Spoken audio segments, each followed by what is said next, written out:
Welcome, everybody, to Write Better Together. I'm Jon Meyers. Hey, look, everybody, it's Matisko. Hi, everyone. Aw, look at her. What are we up to today? Well, we have quite the list. Yes. So today we're going to be talking to Signe. Yeah.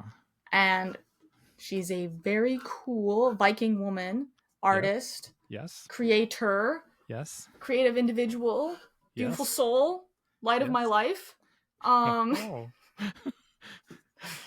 And we're going to be talking about really interesting stuff about like the creative process, marketing, burnout, things like that.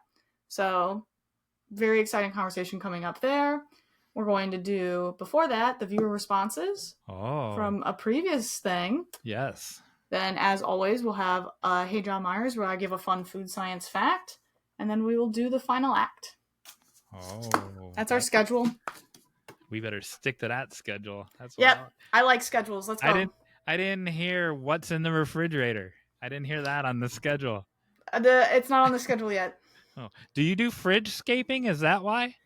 Fridge-scaping? So you don't know fridge-scaping? Is that where they put plants in there?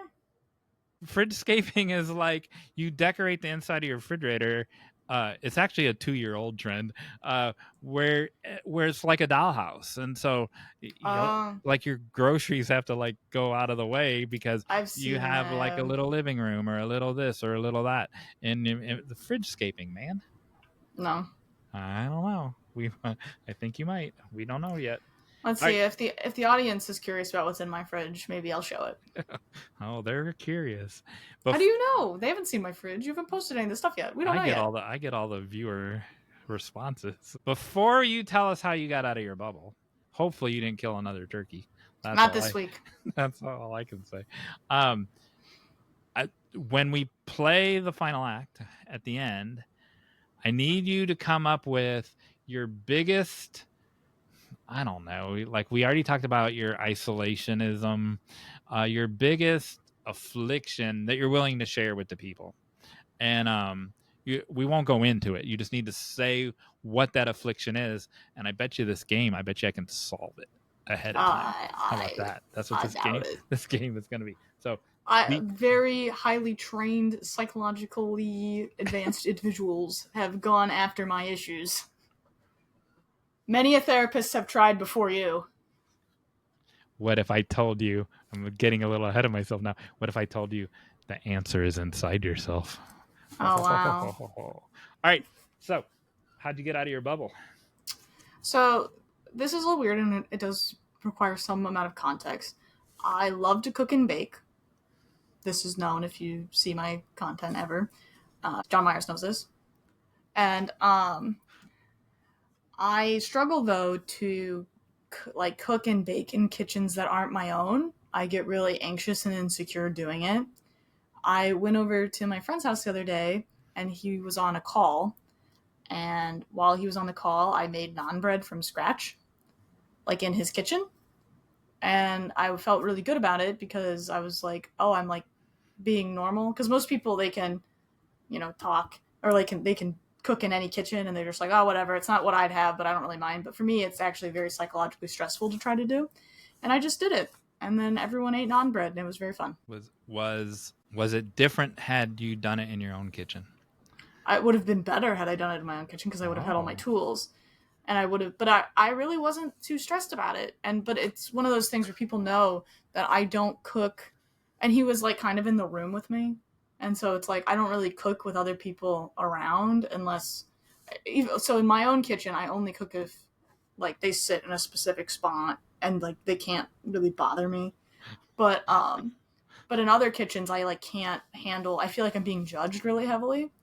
And so it was nice, and it's, he's a good friend of mine, so I was really comfortable, which probably helped. But just like being able to go into a kitchen that isn't mine and cook was a nice change for me. So when you have company over, you're like, you're in timeout when I'm cooking. Go sit in the corner. Don't talk to me. It's a specific stool, similar to the stool I'm sitting on. Are they allowed to face you? Or they got to turn away from you? They watch me, but they're at a little bit of a distance.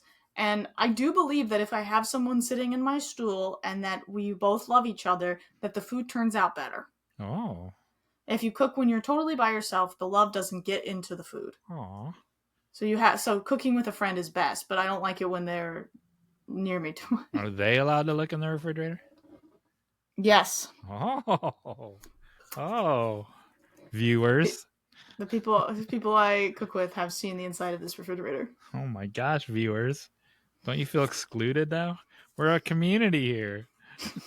It's gonna be the most disappointing thing when you guys finally see. Inclusive community, and you're keeping them. It's a secret from your refrigerator. Episode 6. All right, how did you get out of your bubble this week? Oh, funny you should ask. I went to the mailbox. Oh my gosh, does this happen every week? Okay, now I get why Emily was like, "What? You can't do this." Because like I'm okay the first time and the second time having it start in the mailbox, but if you're leaving your bubble is going to the mailbox every single week. Yes. I'm just saying that's inside your bubble. Your mailbox is now inside your bubble. I went to something. I went to my. You mailbox. Are not leaving your bubble. Something is entering your bubble. No, my mailbox is not here. It's in your bubble. And I received, apparently we have a new fan that we've talked about before. Phil Stark, Dude, Where's My Car? Dun, dun, dun, dun, dun. 2 more books. Ooh. From Phil Stark. Dude, Where's My Catharsis? His first book. Yes. And then How to Win at Couples Therapy. Now all I have to do is become a couple somehow, and I'll have this ready to go. And we got to have him on, and he's said some. This is not the viewer response, but he's said some great things. So how's that for a thing? But I want to tell you. So that's wonderful. You're getting 2 out of the box stories today. Out of the box. I got out of my box. When we did one of our book signings for this book at Southern Festival of Books last year, one of my heroes was there, and like my cartooning heroes. So I have Charles Schultz, who's dead. I have Stefan Pastis, who draws Pearls Before Swine. I've met him several times. But I never got to meet Caitlin Cass. And Caitlin Cass, New York Times cartoonist, but she was there signing this beautiful book. That is a beautiful book. You care about prohibition. This is more about the suffrage movement at the turn of the century. And I was second in line. And so it's not a year-old story. There's a current part to the story.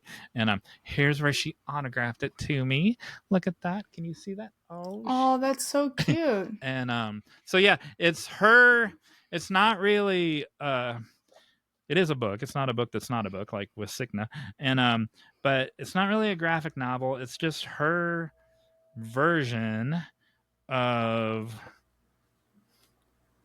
Here's a cartoon about hating the word male. How about that? It's her version of tearing down the patriarchy through cartoons and women getting the right to vote, and which is an important thing in my I don't know what you want to call it, my wheelhouse and my and so I got to meet her in person, and I was second in line, and Emily was pregnant at the time, and I'm like, okay, you got to watch our booth, and because I'm not going to be here and not meet one of my heroes.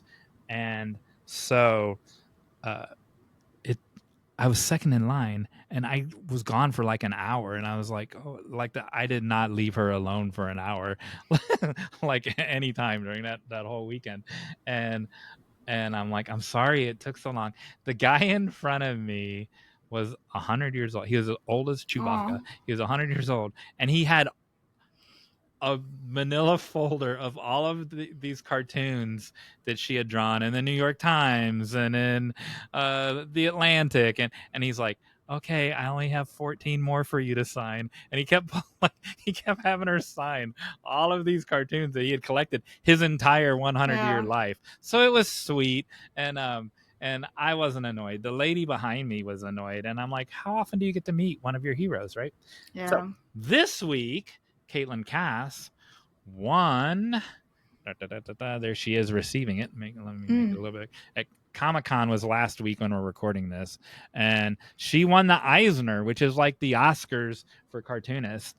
And for this book this beautiful book that I'm holding in my hand, Suffrage Song, and there'll be a link to buy it in the show notes. And this is the first person that I've met. I don't know, maybe Stefan passed this one, but anyway, it was a big deal for me because I met her just a few, I don't know, 6 months ago, and then she won the crowning achievement of her life for a worthy cause as well. It's not like here's this little silly cartoon about a monkey. It's it's an important issue, and I will leave it at that. How about Very that cool. for a story, Caitlin Cass? Have you ever got to and then we back and forth a little bit too afterwards, and because I should invite her on the podcast. I didn't think about that. I told her about it and I sent her some links and stuff, and she's like, "Oh, I really like that." And at the time, and then life happened. And have you got to correspond with any heroes of yours? I've corresponded with like people I've liked, but never like a hero. Like, if that makes sense. An example. I really like the poet who wrote The Deaf Republic, Ilya Kaminsky. Okay. And he came to my school. And that was really great. And that's probably the closest I've ever gotten, because it was like I got to meet like a real, like someone whose work I really, really admired, like in that kind of way. But beyond that, not really. I tend to avoid social situations. And I feel like, have you heard the thing is like you're not supposed to meet your heroes because it kind of ruins it? I've heard that. So I'm kind of like, nah, I like the idea. Like, I have, I'm like fans of certain things. Like, I'm a big fan of sumo. I think I've brought that up. And it's like, I have a dream of meeting my favorite sumo wrestler. But it's also like, I don't speak Japanese. You know? So maybe it's good that I just like them from afar. Like, it doesn't need I don't need to make it an in-person thing, I guess. True. I don't know what made me think of this. From when you said sumo wrestling, I guess because I just pictured those guys jumping around. Last week, you almost broke yourself in half when you did this. He doesn't like how I stretch. Well, I like how you stretch, but I'm worried about you. Like, oh my gosh, look, she's gonna break. And I'm sorry, man. It's like fine. the sumo wrestler could break you. Sumo wrestlers could break you. Those guys are like, 300 pounds of pure muscle. It's insane. Yes, true. True. But they're also incredibly flexible. They can do like the middle splits, like all of them. So, just like, fun facts about sumo. That should have been my call to action. Make everybody watch sumo. Anyway, it's viewer response. Oh, yes, viewer response. Oh my gosh. The Coldplay thing won't go away, man. I'm not going to read her name, but I answered her, and Carrie Drobin is in the middle of answering her. I looked yesterday. She may have already answered. By the time this airs, she will have answered. Yeah. There was a person who thought that we were defending the mistress, who took away from our thing that we were, and and I'm not taking away anyone's opinion on it, and again, discussing it just makes me feel icky, and but she almost said that it was the mistress's fault. And interesting. You know how I feel about men, right? And she was like, the mistress could have said no, and what if she did? We don't know that she didn't. You don't know that she didn't, and she shouldn't have to say no. Like, you shouldn't have to say no. Like, it should never. You should never be put in a position where your boss is putting you in a position where you have to say no. And so, I see the argument. There's what we're running into is a girls argument. Like, you got to be a girl's girl. So it's like you shouldn't do things that could hurt another woman. That's kind of like girls ideology. So it's like if she knows he's married, she should have done like everything she could to not like to avoid it. But it's hard to put yourself in that mind space of like, this is a person I need, like this job. He's in charge of me. Maybe I have my own like mental health issues that make me subjective to like that kind of attention that make it hard. And so it's good to try to exercise some level of empathy. But I also understand the viewer's response in terms of, we do have to hold people accountable, but the things we don't know how accountable she is, Well, we do know that given his position of power and his dedication to his wife, that he needs to be held accountable. That's what we know for facts. We don't know the same level of facts about the mistress. If we did have that same level, then we could hold her to a different standard. 100%. 100%. And Carrie said in that episode that, it takes two, but she shouldn't have been put in that position, period. Right. And like narcissists know how to like target specific people who struggle to hold up against them. Right. And so like she could have her own like mental health disorder that makes her she was his game piece, literally. And that when you're in the middle of it, you don't and Carrie said that too, you don't realize when you're in the middle of it, it wasn't real to him, right. But I'm gonna go with it was real to her. Yeah. And whatever I don't know that I know, but I'm gonna blame the man. And of course you are. That's on brand for me. And but yeah, the point is you don't know. And right. Hopefully next week we'll have a viewer response that's not negative. I'm okay with negative. I will say, in this case it is target the man, but I tend to defend who like needs to be defended, or like we don't know for sure should be attacked. In this case it's kind of like obvious, but it's not a man-woman thing. I wouldn't care if it was the other way. If the power thing was the other way, if it was all the other way, I also wouldn't care if it was a man or a woman doing it. Okay, let me tell you this one then. Okay. This is why it can't be 10 minutes. So a person I know, not a friend. I mean, she would be a friend if I knew her better. And but a person I know was at the car wash where they try to upsell you all the time at the car wash. And yeah, that's what they do. And car wash attendant was a female who was in the middle of upselling her, and the customer, this person that I know, had bought the $16 car wash. This guy I buy the $5 car. I've never bought a $16 car wash. Well, anyway, sorry. Hold on to your whatever. So the two women are in the middle of a transaction. Mm-hmm. Mr. Mansplainer comes over and says, "Oh no." He doesn't say little woman, but his attitude is, "Oh no, little woman, you're doing this wrong.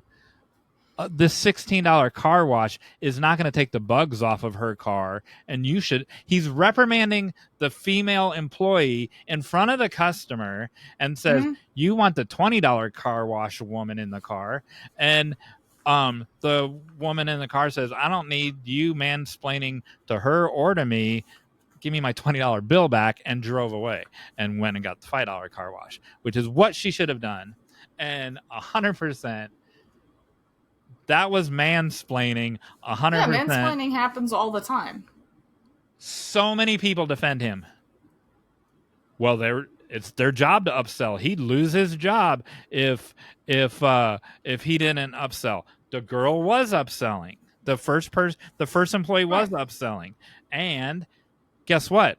The first person who happened to be a female got $16 out of the customer.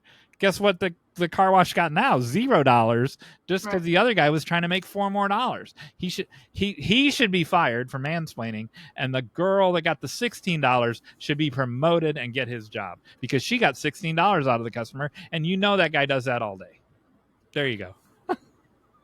Yeah, that's not exactly the same scenario though. I was more describing like if we had the same scenario, but it was just the CEO was a woman and she had a husband at home you know, it's still the same standard. It's not about being a man. It's about being rude or being cruel. I just had to complain about the mansplainer. I know. I got mansplained at my mystery job because, I have like some background in food science. He was trying, maybe I could make this your fun fact today, but I didn't. He was trying to tell me that coffee destroys the internal lining of your stomach. And I tried to soft explain that wasn't true. And he's like, well, I know this because I'm in very good shape. And I looked at him. He was not in very good shape. And so I was just kind of like, okay, like, sure. And then after he left, because he was mansplaining to me and my coworker, I was like, she's like, I drink 5 cups of coffee a day. Am I going to die? And I'm like, no. like that was dumb. Like, please. And she's like, I would never marry a man like that. And I'm like, yeah, please don't. Well, that's good. That's good advice. Don't marry a mansplainer. Yeah, oh, brutal. Since you had that bee fact last week, I think it was last week, I read that someone died from swallowing a bee. Aww. That's sad. Yeah. So that was my first guess when you said, why should you not give your baby a honey? Because there could be a bee in there. That would suck. All right. Yay. I'm so excited for this conversation I've already had that I really liked. I really did. I already introduced her, didn't I? I introduced her at the beginning. True. Yeah. So we're good. Yeah. I love this whole thing. Okay, great. I'm so happy for you.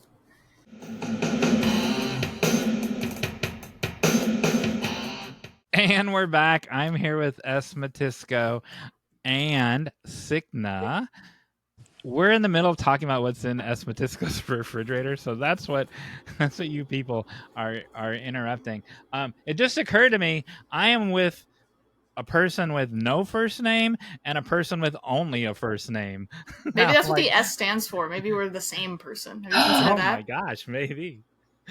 How did that even happen? Well, I'm still Jon Meyers. Signe, give people your bio for us. Oh my gosh, my entire bio. No, just I'm an artist, illustrator, and I'm a creator. I am 50, just turned 50. Is that part of a bio? I think so. I live in the northern part of the Netherlands, which is Europe. I can see the Wadden Sea from here. And I love horses, and I live in a house that I built myself. Awesome. What's your horse's name? My horse's name is Brissinger, and that's actually from the book. And the name in the book is derived from a Viking name, Brisingamen, which is I think a necklace that one of the goddesses wore, and there was a whole to-do about it, as gods have. Otherwise, where do stories come from? And speaking of that, the other thing we were talking about before we popped on here was you speak multiple languages. One of them is a rare language. It's Viking talk, man. Only Vikings talk this. And how many? So I wanted to ask you on camera, how many people still speak this language? Is it a dying language or is it thriving? And how many people speak it? It's somewhere in the middle between dying and living, because we have societies that just keep reanimating it. And I spoke with a few people who are working for that organization, and they said we want to keep the language alive, so we accept things changing. And most languages are alive. I mean, we are using words now that nobody used 50 years ago, and we're using it daily. And words, they change meaning as well. I wasn't born here, but I have been living here almost my entire life. So I kind of love the language, and I support people speaking it. And it's kind of pretty as well. It's a derivative from Anglo-Saxon, so English, Old English. And it has some similarities, and it also has some similarities with Scandinavian languages and with German as well. Ask Matisko in that language what's in her refrigerator. Matisko, wat zit er in een vriezer? Oh, isn't that kind of similar? You can hear a little bit of the English. I think I understood that. Yeah. I think I speak this language now. Or I could say, Wat hast in mijn koelkast? Oh, nah, I don't know. You lost me. That sounds a little more German. Yeah. What hast du? Yeah. Oh, yeah, good. Yeah. Yeah. And koelkast could be German as well. In German, it would be Kühlschrank. Koelschrank? Kühlschrank and Okay. koelkast. Right now, Matisko, answer her in any language you want. What's in the refrigerator? No. I'm not going Right. to risk you knowing the language. Do you have your box project? First of all, what do you call this project? Your anti-tea project, and then show the people this thing. Ooh. And what do you call it? A project? If I buy it, what am I buying? Well, I've been calling it the book that's not a book. Yeah. Because I started making illustration when I was recuperating from a burnout. And I made one, and then I made another one, and then I made 3, and they were kind of like a similar composition. And I thought, okay, well, I'm going to make a 4th, and then it turned into 12. And then I thought, well, I can't just keep it laying around here. I want to do something with it. So I started writing. And I thought I was writing a book, but all the illustrations are very separate, which you will see in a minute. And the text that I wrote started to become more like letters. So I suppose they're letters that I wrote for myself. It's kind of like a sneak peek in my brain. So Auntie T, that's what it's called, the Letters of Auntie T. It's only available in Dutch. I hope to find a publisher for it in other languages and in Dutch as well. And the whole box is now called the Letters of Auntie T box. Do you want to see what is inside? Question. Do I ever? Look at the back. I love the back as well. Oh. So in it are 12 envelopes. And in each envelope there is a picture, one of the paintings, and the letter. And this one is for January. So they're not too long, not too short, and they are all about...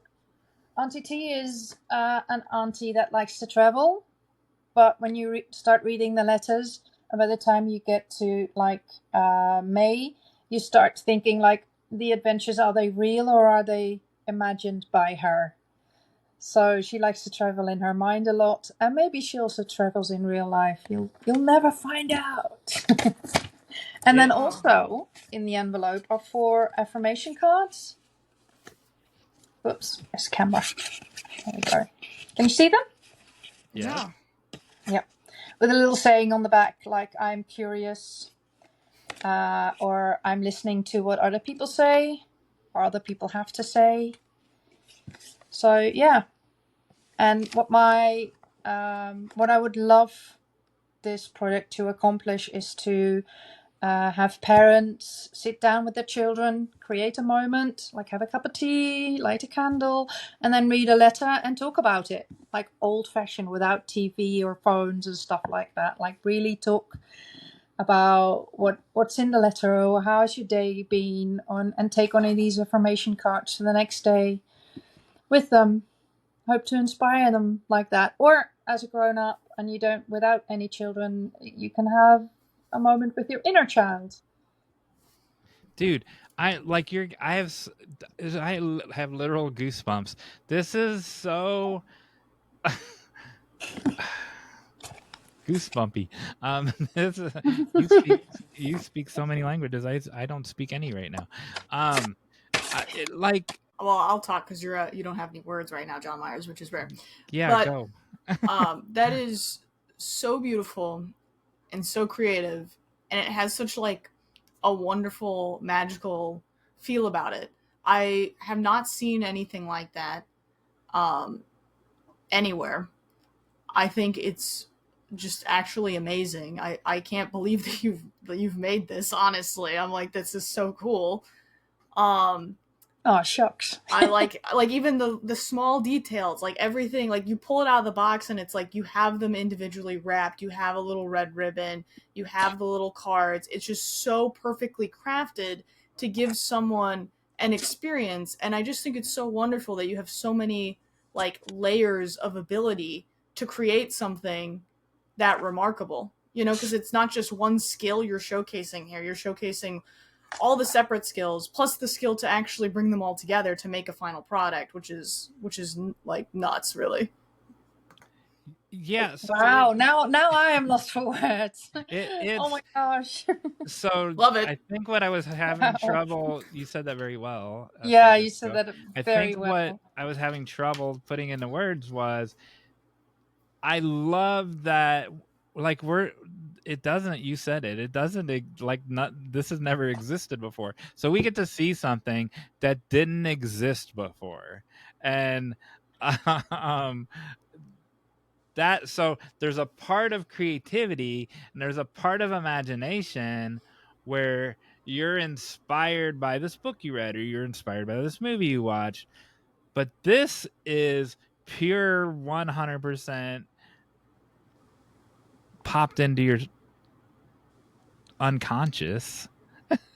And then how you were going to execute it, the actual germ of the idea is 100% unconscious creativity, but then how am I going to execute this idea that goes through so many, like what Matisko just said, that goes through so many different forms and there's so many different pieces to it. That's creativity equal to the creativity of the idea, the actual execution of it. Thank you. So yeah, the problem I have is that I get over creative. I have too many ideas, and I ran into that with my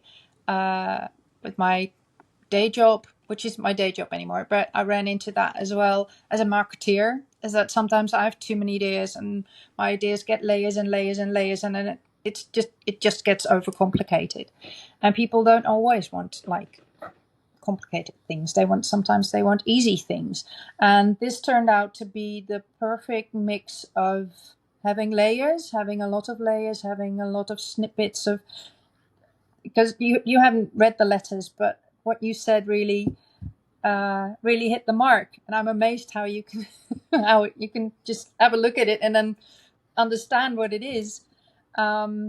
But there's a lot of snippets of like childhood memories or things that I saw in movies, but it's not that. It's my view of that, and it's my memory of that, and they're all in the letters, like little bits of knowledge about star signs and all kinds of stuff, like how to fold a paper hat, that sort of thing.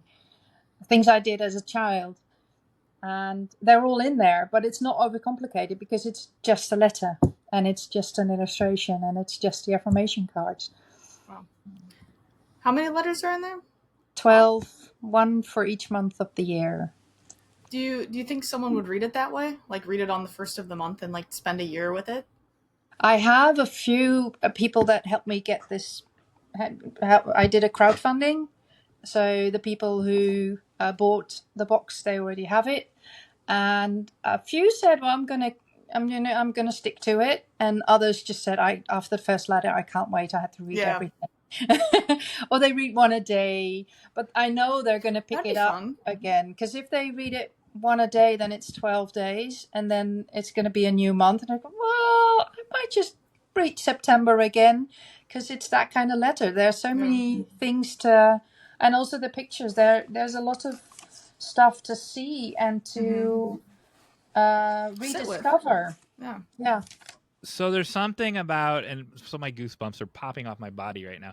There's something about when you get so inspired. And so I was going to tell you this before or after. I don't know how this show works, Matisko, but I set out, this is Matisko's book of poetry about her broken wrist, but it's way more about her broken wrist. But I set out, I was going to read, because I see her once a week, I was going to read one a day every 7 days, but I couldn't stop.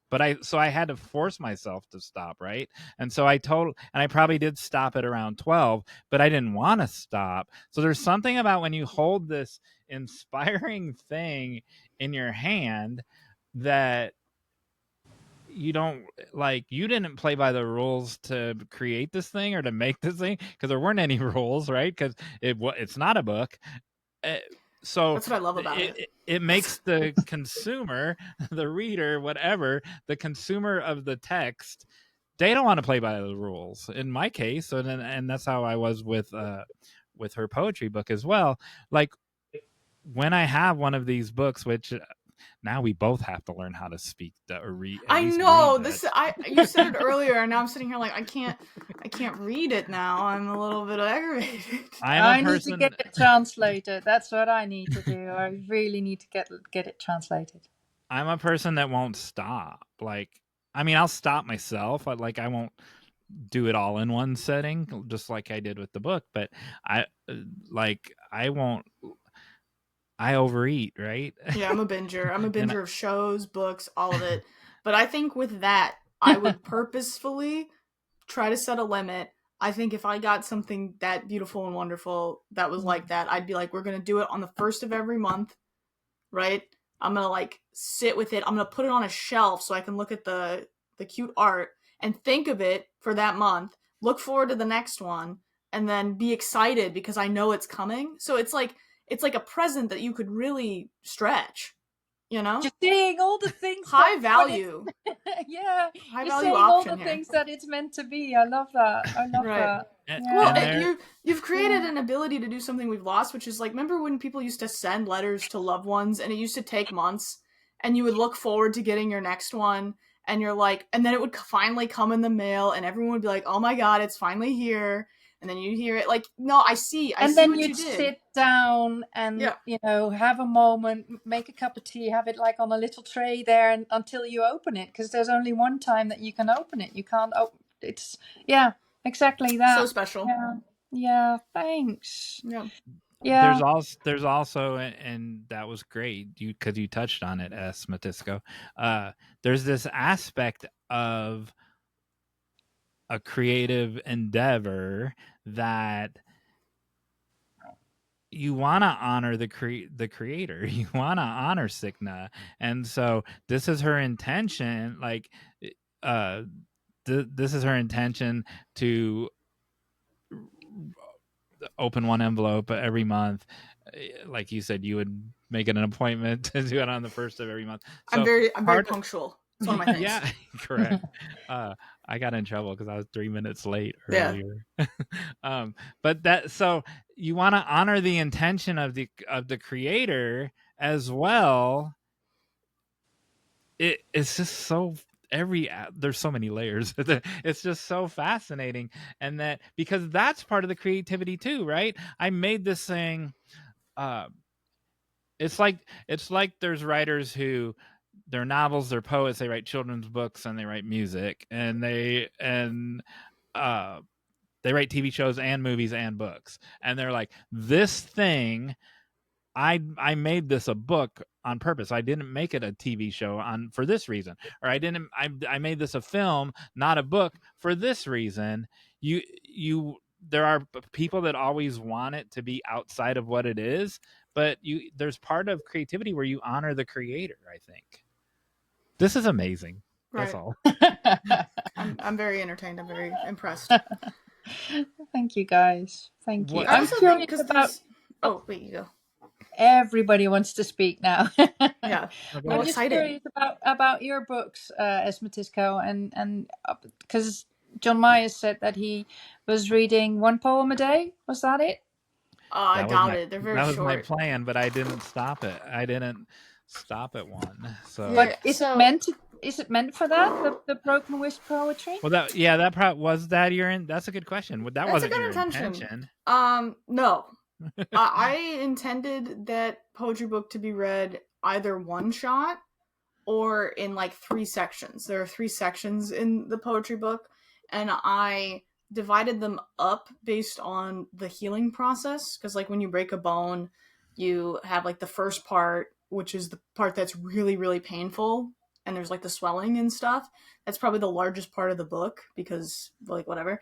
And then there's like a middle stage where the swelling starts to go down and the bone starts to reheal.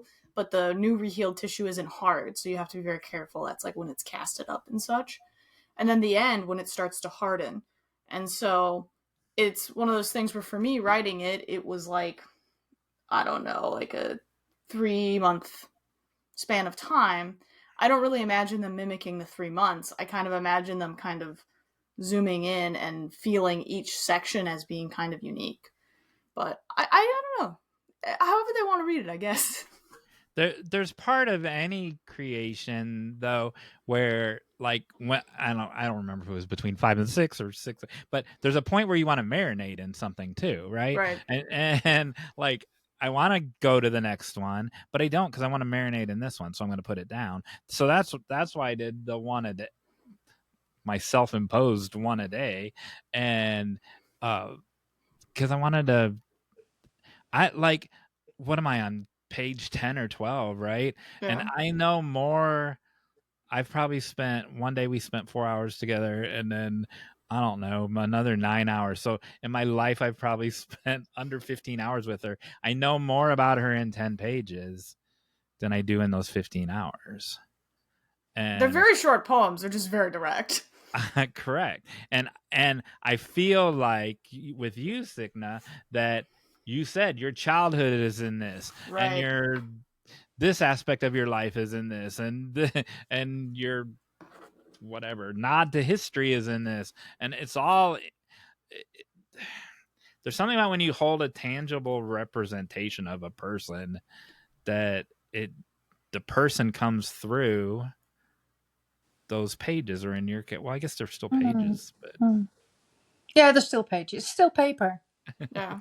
Still just it's paper. pretty paper. What do we? It's very pretty paper. I agree. It's incredibly pretty paper. And did you self-publish your books? I did. I have 5. So he has my poetry book, but I have others. And so I do self-publish them all. And I write in a lot of different genres, just kind of trying to...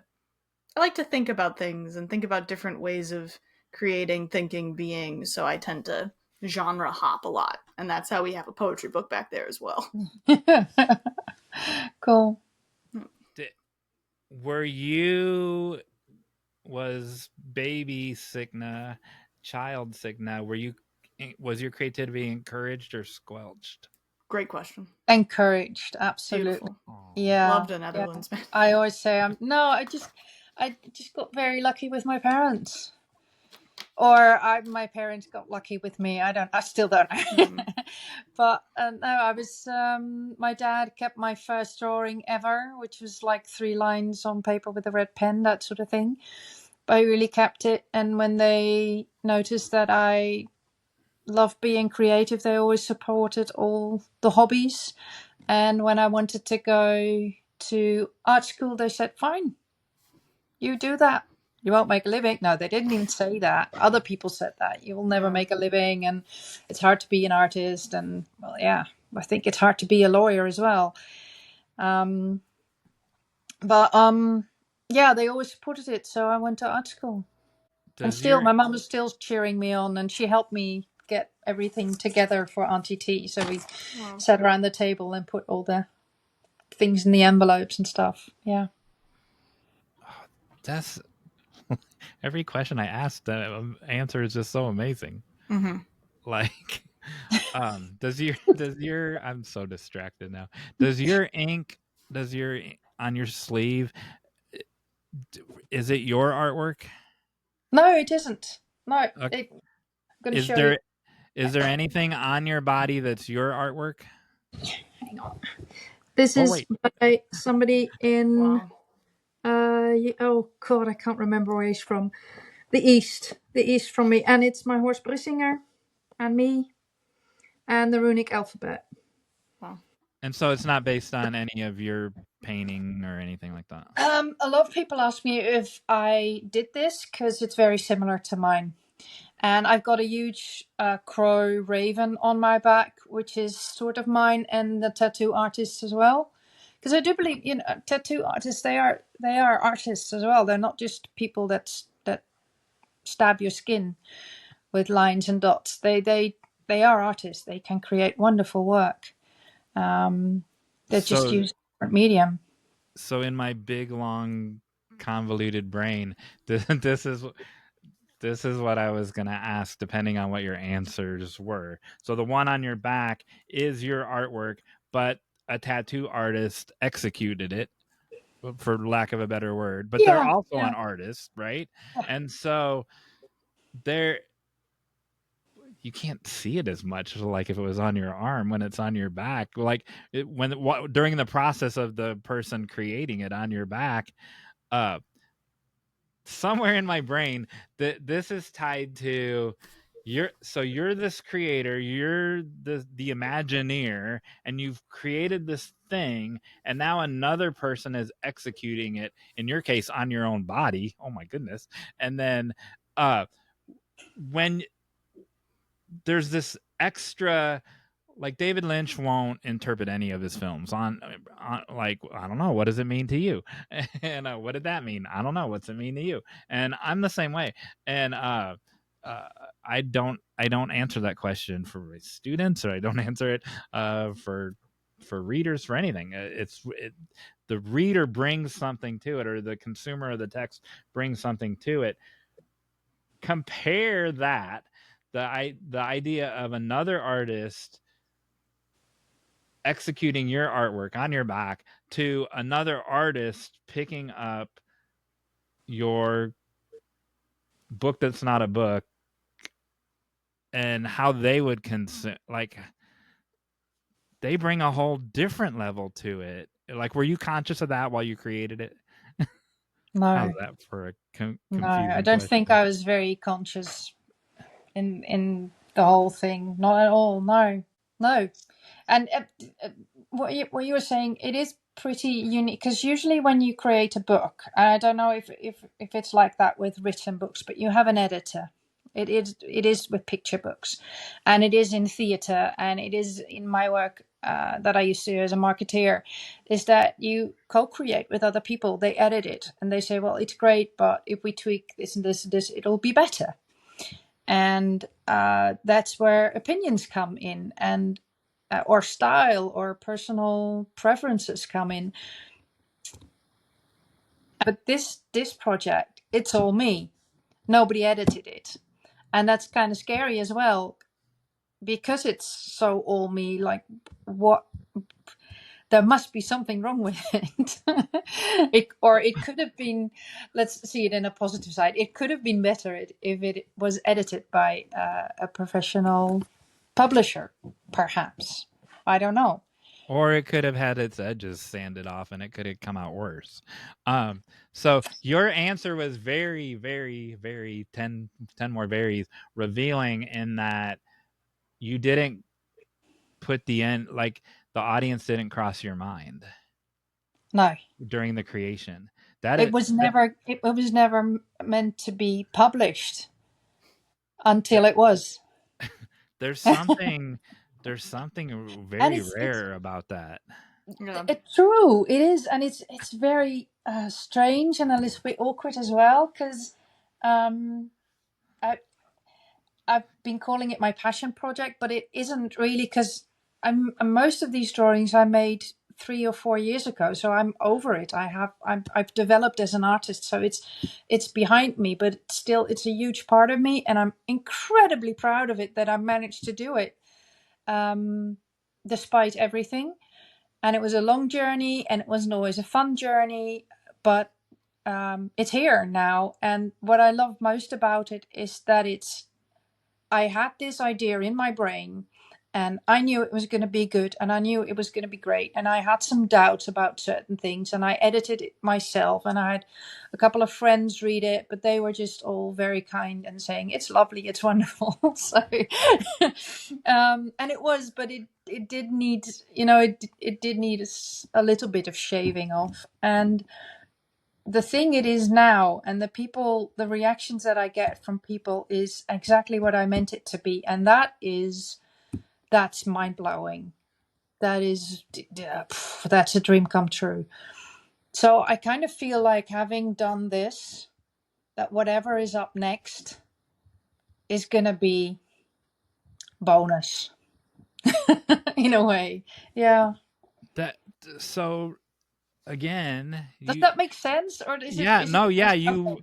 you bolded and underlined and made it in red giant font of what I was trying to say. It for me, and Emily and I have talked about this on the show before. I don't make something that's not a product.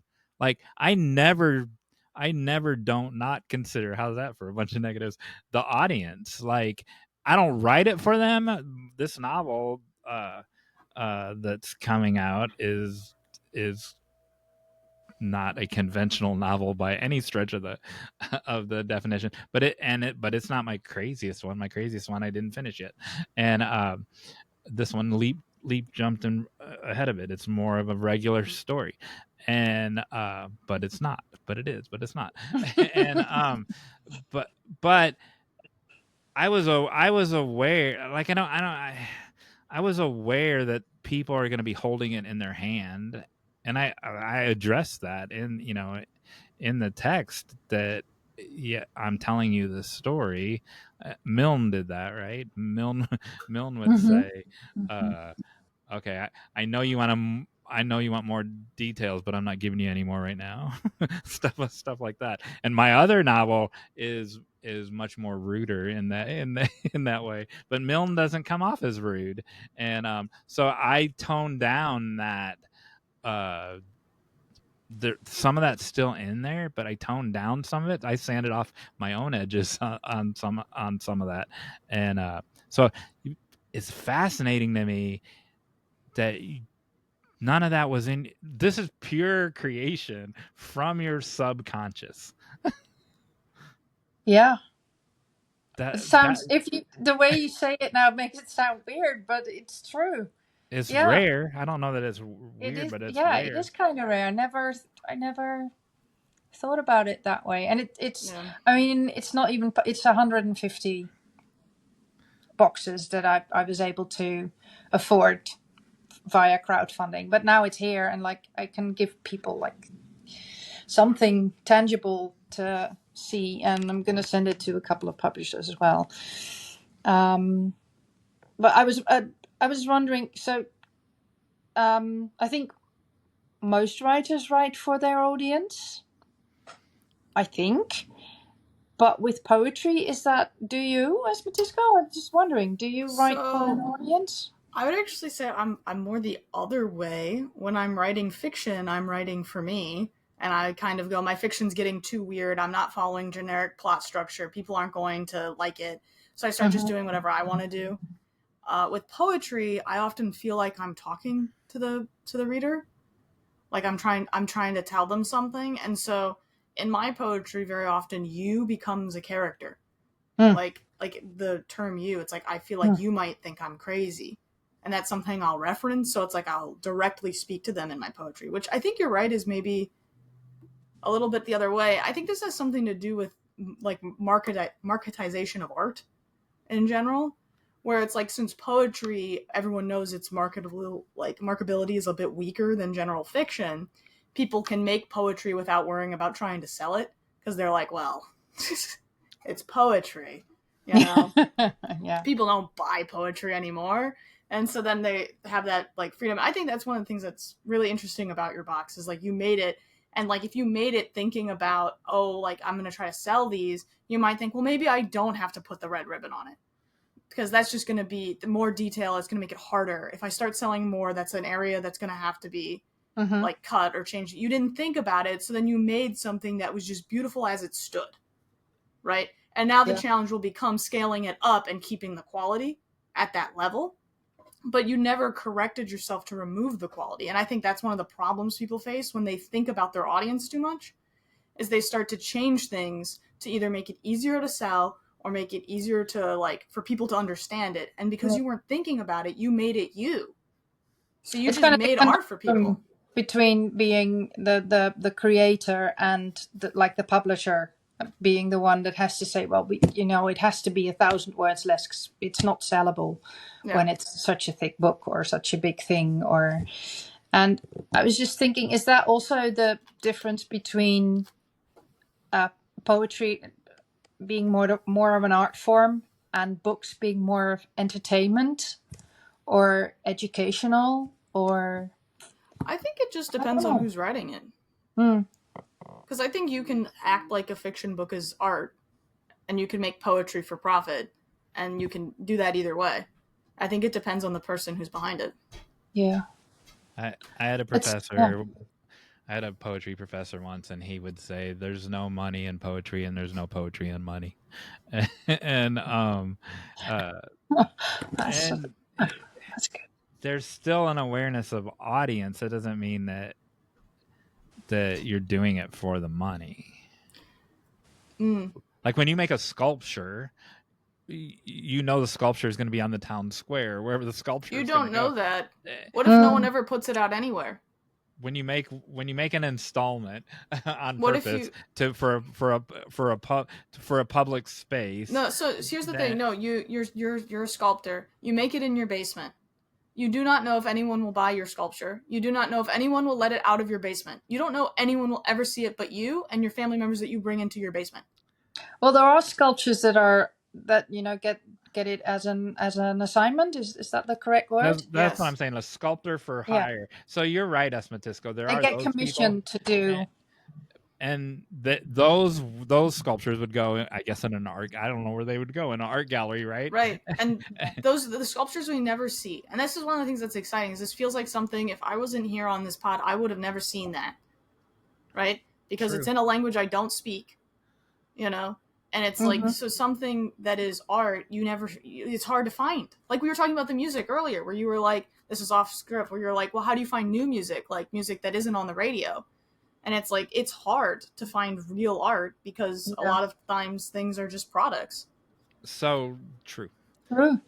So what I was gonna say was that the people that say they're not aware, like this is pure, there's no audience consideration when this project was made, when she made this project. There are people who, sculptors for hire, they're gonna put this sculpture in front of the John Hancock building or whatever it's called in Chicago, and that was the intention that they made it. That they know people are going to see it because it was made for this public space. But I don't like, do they really like, oh, I'm going to make it red, or I'm going to like, they don't, I don't know that the audience is a consideration even when you know someone's going to see it. Does that make any sense?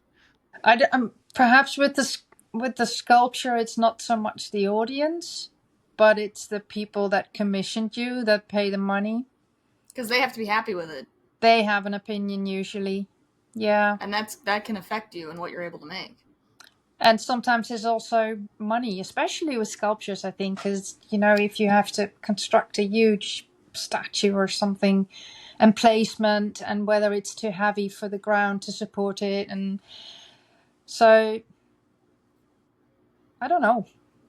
I don't know why we're talking about. I think Jon that's Meyers, what why did I bring up sculptures when we have a painter right here? We don't have sculpture. We don't have sculpture artists here. All right, so let's tie it. Sculptures there, but I'm thinking that because the self-publishing thing. I know that in picture books it's kind of frowned upon because it doesn't have the ISBN number. I don't know if America has that, but like this number that really says that it's a book, and then it's registered and it can be adopted by all the libraries and stuff, and you can find it. And so they kind of look down on self-published stuff. But I do feel with books that there's a huge I don't know if it's a market, because it's not so commercial based, and with music it's the same. There's like this market for, I'm going to call it a market anyway, for people who are curious about undiscovered things, like not the mainstream books that everybody likes, but the books that you find on, and those are little gems that you can find and read and enjoy, and then tell other people about it, and they're going to find it as well. But it's not for the masses. That's what I'm trying to say. Yeah. But for the artists, whether you're a writer or an artist, illustrator like I am, it's wonderful to have your idea out there and actually being read instead of living rent-free in your brain forever. Yeah, so you said that so well. um, Oh. so everyone go to Signe's Instagram page and look at Portal 1 and Portal 2, right? Those two paintings. Um, what they're as big as she is, but they're not as big as a mural like on the side of City Hall. And so that's forget about all that sculpture talk we did earlier. How would Portal 1 and Portal 2 have been different if you knew they were going to be on the side of City Hall or on the side of an ice cream shop or the side of a building downtown? They probably would not be. They probably would not be. The well, I don't know.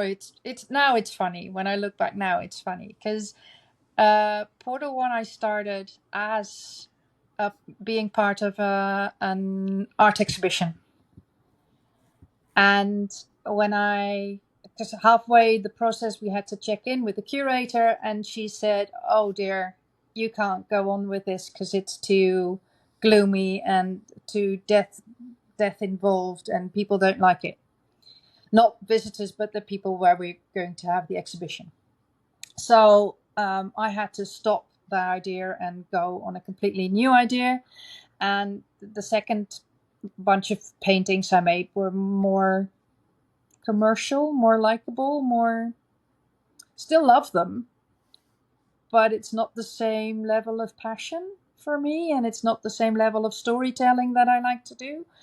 And then I never finished Portal 2 because the feelings I had for those two paintings. And then a couple of months ago, I think, it was like, okay, I'm going to scratch Portal 2 for what it is. I'm just going to rip it up to pieces. I literally cut it up to pieces and start it all over again. And it turned into a lovely painting. And it felt very freeing, and because I did not have to answer to anyone. Good. So I do think, like, I'm always sitting on two benches. Is that an expression in English? Not sure. It works. Because I'm an illustrator for a story. I would love to illustrate a story, and I think the illustrations help get a story along, especially in picture books. It's the pictures and the words that go together. It's the writer and the illustrator that make the book work. But as an artist, I make what I want to make. And I'm starting to feel very strongly about the fact that I shouldn't do commissions or curated work, because it's not my best work. And it's not just me that thinks it's not the best work. I think you can tell when it's a passion project and when it's still good skill, when it's a skill project. There's skill in it. There's, I kind of know what I'm doing. Kind of sometimes know what I'm doing, and it's good, but it's not that. Right. It doesn't have that. There's a Portal 2 that you destroyed. There's a first version of it and it's gone. It was never finished, but yes, there was a version of it and it's gone. I cut it up to pieces and it went to a group of artists that, I was going to say women, but I'd rather say artists. Artists that create new works. They create on each other's work. So somebody starts a work and then it goes on to the next, or it goes in a bin and the other one goes through the bin and says, "Oh, this inspires me," and then adds to it. And then sometimes a third or a fourth person adds to it, and they sell it on markets. And it's amazing to see what products come out of it, what artworks come out of it. Has anyone made anything with your pieces? Yeah, they have, and they're great. It's awesome. They're absolutely great. They're wonderful. Yeah. See, no matter what question you ask her, it's like you just, I destroyed it, and then you moved on and you went to talk about the next it didn't thing. go. It didn't. I'm like, wait, go back to you destroyed this half-done painting, and then now there's this other story where these other women are creating on top of the destroyed. So there's this David Lynch I love video. Stories, man. I just love stories. Stories are life. There's a story in everything. there's this David Lynch video where he has the checking stick and he puts the checking stick up against this painting that's half done, and he concludes at the end, spoiler alert of this video, that he needs to destroy it and start over. And that was the link in my brain to what you were saying. And it's always bothered me, like, oh my gosh, you're gonna destroy, like, at least make something different out of it. And then you, without even knowing that story, that's what happened in your case. You cut it up and you gave it to these women who made other beautiful things out of it. I feel that we've come full circle in this like artists co-creating together, like the tattoo artist adding their bit to, because this was taken from a photograph that a friend of mine made, who's an excellent photographer, but she couldn't have made that photograph without my horse and my costume and the weather and everything. So it's just, you never create alone. It's always a co-creation. And like you said, Jon Meyers with Auntie T, there's a little bit of everything in there. There's my childhood and everything I watched and everything I saw. And I think it's the same with writers. Correct me if I'm wrong. There's a little bit of, we are like filters for the world. Yeah. And what comes out is unique and all our own, I think. I like to think. Beautiful. I want S. Matisko to answer a question. That's why I'm sitting here in this awkward pause. And he's just like smirking at me. It's kind of awkward silence. I was very curious what is going on in his mind. Tell us. Ask the question. Oh my goodness. I want to talk. So we did an episode that hasn't aired yet, but will air before this one, about isolation. And to me, you took us outside before we started filming, and like there's horses in the distance and there's this pasture and it seems very isolated. I might be wrong about that. Of course, I also think that it's always frozen and and so it's like because I live in a Disney movie apparently, and but I think anything that's related to anything Dutch. I know they have tulips like in Holland and stuff, like, so why would they don't grow in the snow? So I don't know why I think there's always snow everywhere. But how do you think that isolationism or the fact that you live alone with a horse, who I still say lives in the house with you, does that impact your art? It facilitates my art. I couldn't do. I need to be isolated. I need to be a hermit for a certain amount of time. I need to crawl around in my house until I go stir crazy, and then I go out to like an art show or shopping or whatever, or be amongst people, and then I come back home. So it's not like people or going places drains my battery, and it's not like being at home makes me go stir crazy. It's a little bit of both that fuels creativity. healthy balance. Yeah. And what you need is different from what everybody else might need. Well, it's like the skills need to keep moving to give energy, because if I'm just being a hermit, then there's no energy, and if I would just be among people, then there would be no energy. But just the wiggling creates energy, I think. For me, like you said, as Matisko, it's different for people. Yeah. All right, here comes the hard part of the conversation. Now that I've announced that it's going to be the hard part. So I don't want to say you don't like the selling aspect of it or the taking your wares to market. I don't want to say that you don't like it, but it's not the favorite part of you as an artist. Is that fair to say that? And I want to know why, because your execution of this book that's not a book, this box, that was creative. And so you're the same creative person as you're going to market. If you're putting a booth out at the Viking fair or what, or wherever you're marketing your wares at the, I don't know, here we have farmers markets where you might see an artist or an author. Um, uh, how is that? Why does that bother you?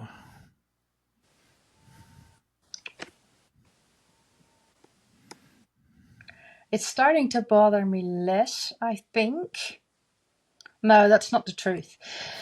I like things to be real, which is crazy because I like things to be imaginary as well. I love to live in an imaginary world. Like, I think life, everything is a story. And the reality sometimes can be hurtful or painful or scary, but again, it's those moments that makes the story a story. Otherwise the story would be boring. So there we go with the balance thing again. I think I've lost the question. What was the question again? Why is it a struggle to self-market to market myself. when you apply your creativity in other things? I think I'm getting a little bit better at it because I can sort of step back and be a different person. Not a completely different, I'm still me, but slightly step out of my skin, like making myself a little bit blurry and think, but if I would meet Signe, what would I say about her? And that is loads of stuff that I would never say about myself because it feels like bragging or like, I don't know. It's hard to think of yourself as an interesting person when it's just you. Does that make sense? People say, "Oh, you built your own house, you're living like a Viking," and for me, it's like, yeah, but I'm not really living like a Viking. And yeah, I built the house, but I had help from friends, and so I'm kind of always toning it down a little bit. I'm not a normal Viking because I can't believe it, or I'm not really a Viking, or I don't know why I do that. I don't know why I do it, but it gets better if I kind of like take a sidestep of myself and then think of like, if I would promote this product and I wasn't me, how would I do it? And that helps, like being a different person, not a different personality, still me, but does that make sense? Yes. So I have so many questions now. Like, why does there? I don't understand. This is just me being genuine. I don't understand why there needs to be two you. Like, why can't you be you? This you. Why can't you be the creative you when you're at the market in a tent with all your wares on the table? They, do you think people have an expectation of you to be a certain way and to be like the table next to you or the table over here, or like what causes that? I don't think it's not for them. It's kind of more for me to protect myself from criticism, and failure. And I know I don't come off as it, because a lot of people tell me, but I'm very insecure, and I'm filled with self-doubt, and it's very easy to get into that state of mind of self-doubt. Like when my work doesn't sell, I think like, oh, what am I doing wrong? Why do other people sell and don't I sell? And am I too unique? Should I make more commercial stuff? And that happens 3 times a week. It's almost normal. I see you nodding, as Matisko. Do you I have the same issues. Don't worry about it. It's like this imposter syndrome. And at the same time, being my own psychiatrist, I think, well, it's silly because you're just you and you're doing what you're good at or what you enjoy doing, and that's enough. And maybe it's a woman thing, like the woman brain going, bing bong, bing bong, bing bong, when the men's brain is just sitting in that little, this is good, this is great, this is not so great, let's get on with stuff. I would love to have a brain like that. Man, that's why you're like that. I don't like that. I don't like He's men. just a I don't like man, that. yuck. I don't like that. I don't like that analysis. Dump it on me. So as Matisko just did her first event where she was out there. Yeah, I avoided it. I've been writing books and publishing since 2021, and I had never done a live in-person event. I've always sold online because I don't like engaging with that part of book publishing at all, or like creating. I like the creating part. I like finishing the project and then going to the next one. I don't like even, But So- when you were at the table, did you think someone's going to come up and criticize me? No, I don't really care for, and I get criticized plenty, so I don't mind. But it's like, it's the act of engaging and selling that I find a little off-putting, because it puts me in a reality that almost removes me from my ability to be creative. So that's why I think that's why you're separating yourself. And I don't want to separate myself because I have an angry problem. So I get kind of annoyed. I'm like, why am I sitting here thinking about money when I could be thinking about my monsters that I'm inventing in my head? In the fridge. Oh no, in your head. Monsters You are in my pointed to fridge. That's what's in monsters the I'm inventing in my fridge. That's what's in the fridge.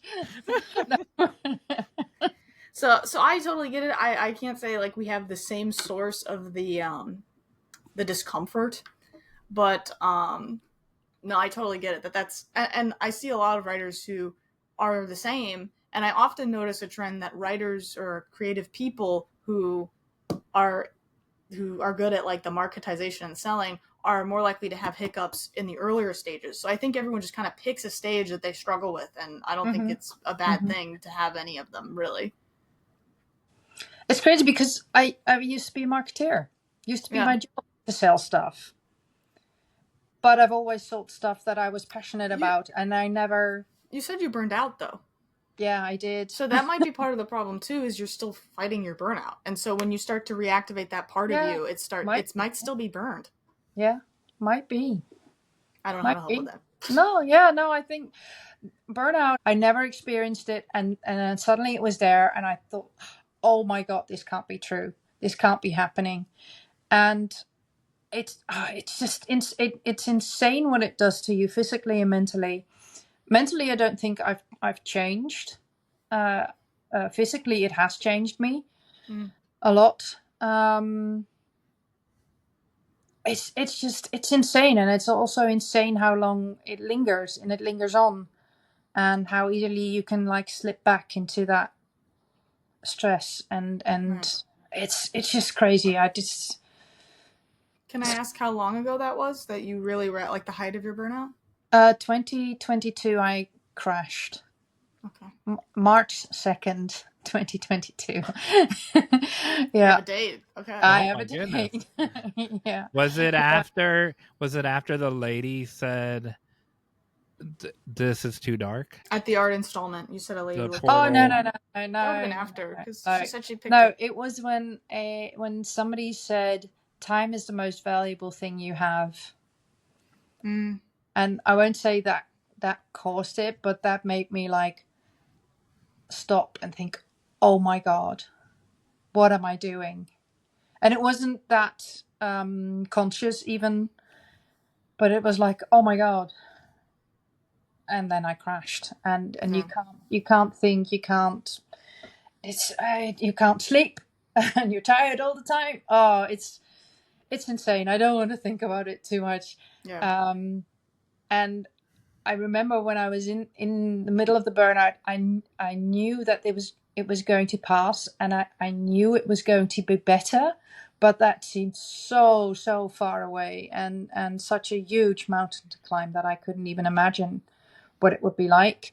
And like I said, I'm still me, but I know more stuff about myself. I know I might be ADHD, have ADHD, or maybe even autistic. I don't know. I've never been tested. It won't change who I am, but it gives me permission to step back when I feel tired or crowded, or when I can't stand the yelling of the children in IKEA. And I have to put like headphones on. And it helps to be in a world or in a time where that is way more accepted. Like people used to tell me that I was a daydreamer and I should stop daydreaming and pay attention. Going It's the back, lame I thing think to say. that was just escapism and trying to cope with whatever was going on. So I'm happy to be in a world now where we're, with all its problems of current day and age, when it's accepted when somebody walks around with headphones on and stimming. Yeah. Are And you at the top of your creative game today? today, I don't mean today, like Tuesday, that's but very specific. today, right now, at this Right moment. now, No, this point in your No, life. in I'm this still point in your growing. career. I'm growing, but I think I'm on the top of being who I am. Yeah. Yeah. I was a little bit more a month ago when I was like, "Oh, I'm an artist. I'm going to be great," and I was on a high, and now I'm a little bit of a. But I know I'm going to be on that high again. No, but I really know now. I am an artist. I have to be an artist. It has to be the main thing in my life. Whatever I do for a living, I'm an artist. Period. And I'm me, and that's okay. So yeah, I'm on the top of that, and yeah. And you, Matisko? Right now, no. Not right now, sitting in front of your refrigerator, but No, right like now. at this period of my life, I got a lot of personal issues that have made things a bit more difficult. I had goals of publishing 2 books a year. I have not put out a book in 2025 because of certain things that have slowed me up. I do not have a routine that facilitates my writing on a regular basis. I do think my marketing game has improved, so my ability to sell my books is getting better, but my ability to create has gotten worse. Not necessarily because of it, but it's just like that's kind of the way my life is structured. So no, I would not say I'm at the top of my game. I would say I hope that's coming. I feel like I'm getting closer to like truly optimizing my ability to create, but there are flashes. Like I'll have a really good month, and then I'm like, wow, okay, if I can just keep this going. But my life outside of my creative work is so unstable that I cannot keep that going for longer than a good month, or a tree falls where I live on the house, and then it's like, oh god, now there are people who have to fix the house, and it's like the whole thing just goes crazy. So no, I'm not at the top of my game, but I will be. Okay, so are you? Signe's answer was, I hate paraphrasing when you're sitting right there, but her and you heard it, but her answer was, I'm at the top of being me right now. So if you don't feel that you're at the top of your game, do you not feel that you're at the top of being you right now either? Are those tied together? Yeah. That's interesting to me. And I'm not. There's no judgment. It's just that you asked. What can I say? Yeah, that's interesting. I'm gonna lie. Lying's wrong, Jon Meyers. I know. So getting back to being at the market and your booth and at your table, do you think, Signe, that people like you less than they did before your burnout, or like you like? No. Yeah, so I don't understand if you're just you and you're at the height of being you. What I don't understand why the rest matters. Yes, you're right. I don't understand either. Specifically the booth and going to market is for me like this extra thing that I want to try out and see where it takes me. And I think oh gosh. like I said before, I'm an illustrator and an artist. And for me, the illustration is what should bring in the money, so to speak, without selling myself short. Because it's still going to be me, and it's still going to be my stories and my drawings and my everything. And the artist is the one that I hear as Matisko describing, the one that can create for the sake of creating and be in that zone without anything bothering you. Whether you need to do 6 hours or nothing and then create for 15 minutes, or spend a month just doing your thing because you're in a flow. That would be, I still don't know if I'd be at the top of my game, but that would be like idyllic as an artist. So the illustration part being my income, going to market is a part of that. Hopefully during the summer month, that could be like a steady-ish income. And then I do some live illustration in the not summer months. And that would be like a steady, and then hopefully get some picture books in. Fingers crossed. That's the dream. Things like this to crazy Americans. This beautiful cover that you made me for my book. Oh, you did so good in the design. Still loving it. Still loving it. So yeah. If you don't do more of that, earlier it felt like you were like raising planting the flag, planting the standard. I'm an artist. I'm not going to do any more of that stuff. But then I was like, well, then I might have got the last book cover out of you. No. I still want to do that. Yeah, you want to do both. I still want to do that, especially with people that give great commissions like you did. That was a lovely commission to do. I still want to do that, and because it helps, writers bring out their books. I love the co-creating, and tell for me, both. I know we talked about it before, but tell everyone what a pleasure I was to work with. How that I was not bossy, I was not needy. I let you do what you wanted, except I had you correct some legs. That's true. I don't need to add anything. No, you were very clear on what you wanted and the style you wanted, and you just gave me the creative freedom to stick with that style and still add a little bit of my own.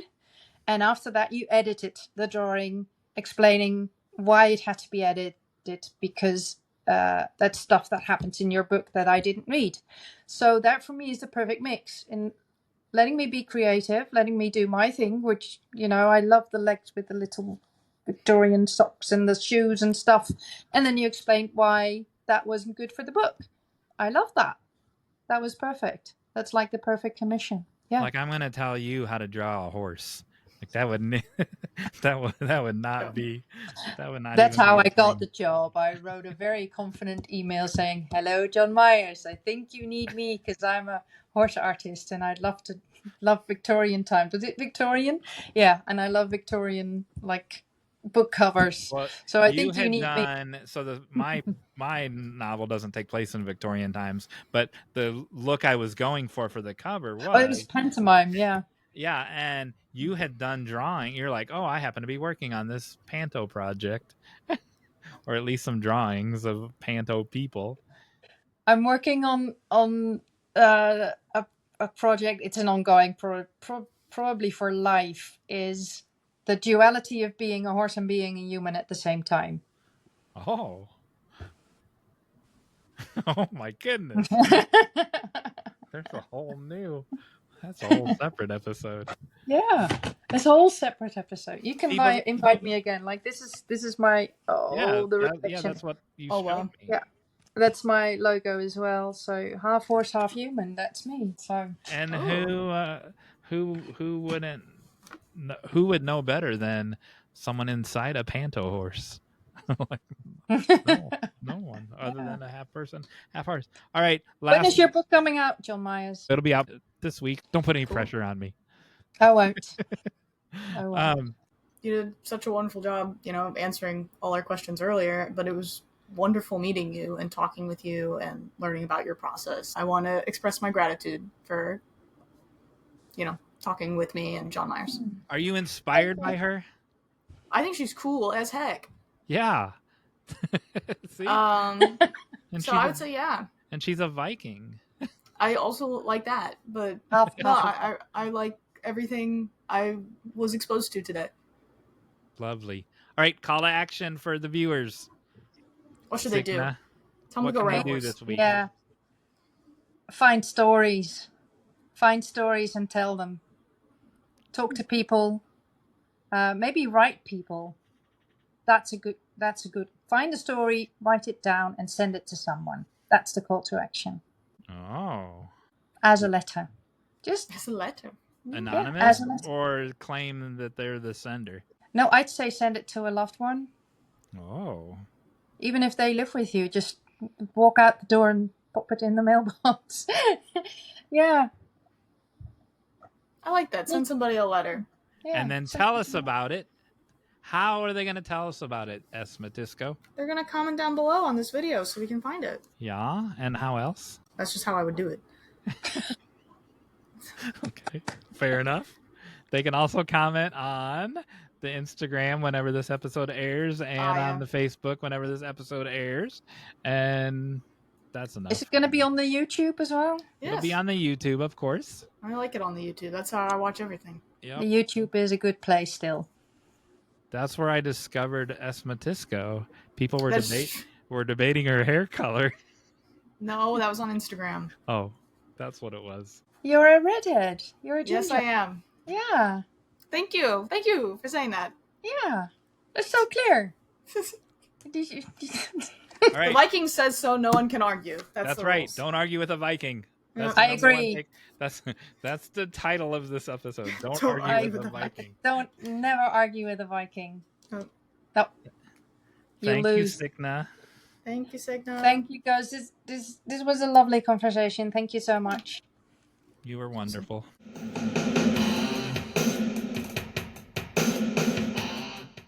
And we're back. Oh my goodness. That was great. It was. I loved it so much. She's so wonderful. I'm speechless again. You're speechless. You make such a good connection. That's because I'm a girl's girl. That's why. Stop with the man-girl thing. You wish you could be a girl. You can be a girl's girl. You can. Everyone can be a girl's girl. Honorary? Yeah. No, real. Gender's dead. Who cares? You can be a girl's girl. Okay. I'm not having menstruation, though. I'll tell you that right now. I mean, that's okay. Good for you. Lucky you. What is it? You know how, well, there's a story behind that. Menstruation? I can't look at this, right?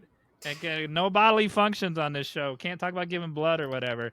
But we have a whole chapter in this book, or not a whole chapter, a third of the chapter in this book about how to keep your motivation and how to keep going while you're menstruating. And when we were editing this book, Emily is an editor, so she's way better than I am at editing.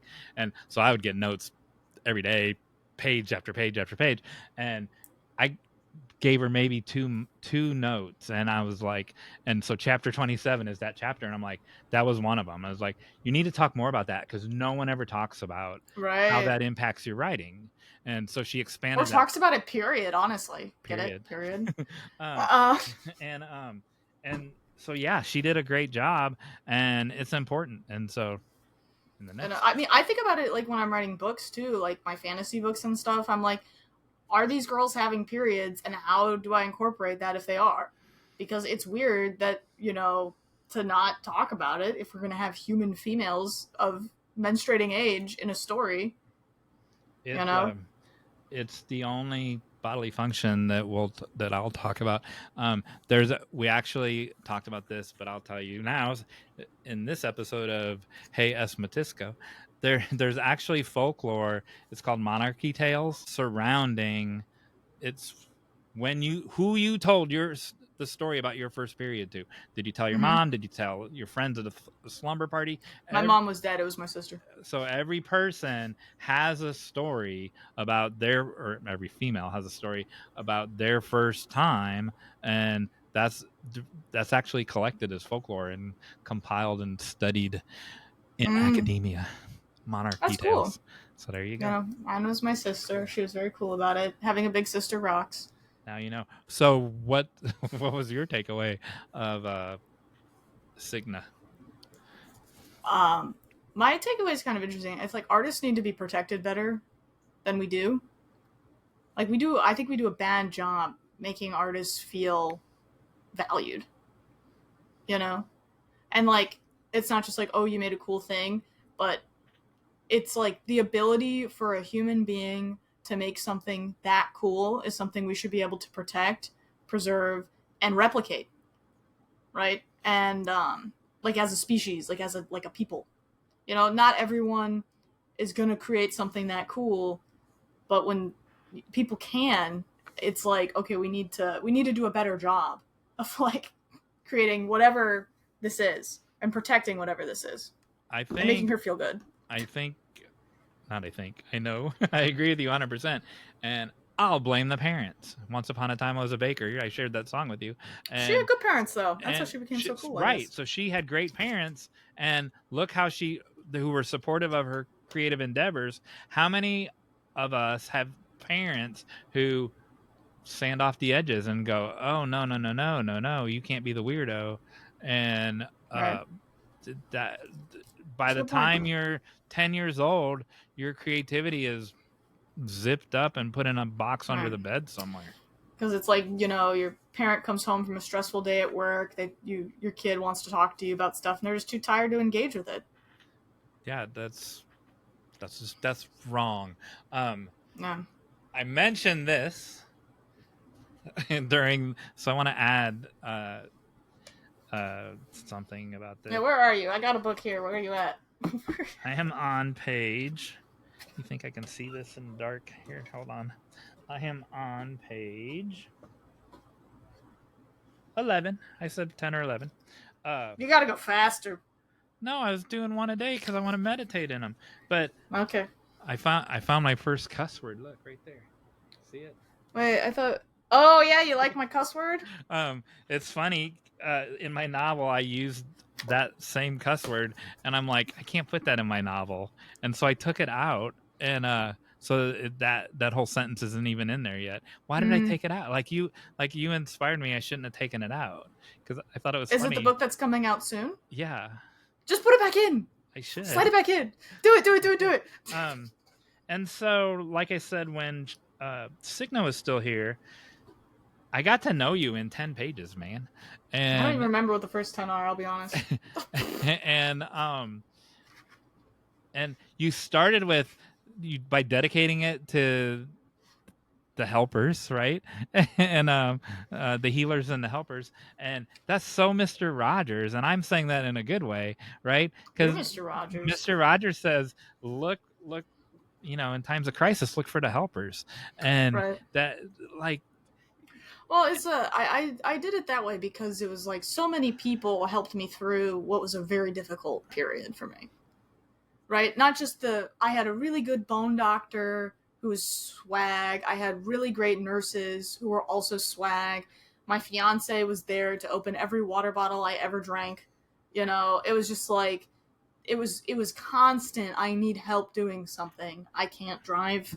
Like I can't do anything. And so it's just like the whole time you're thinking about how much you need other people. Yep. I like that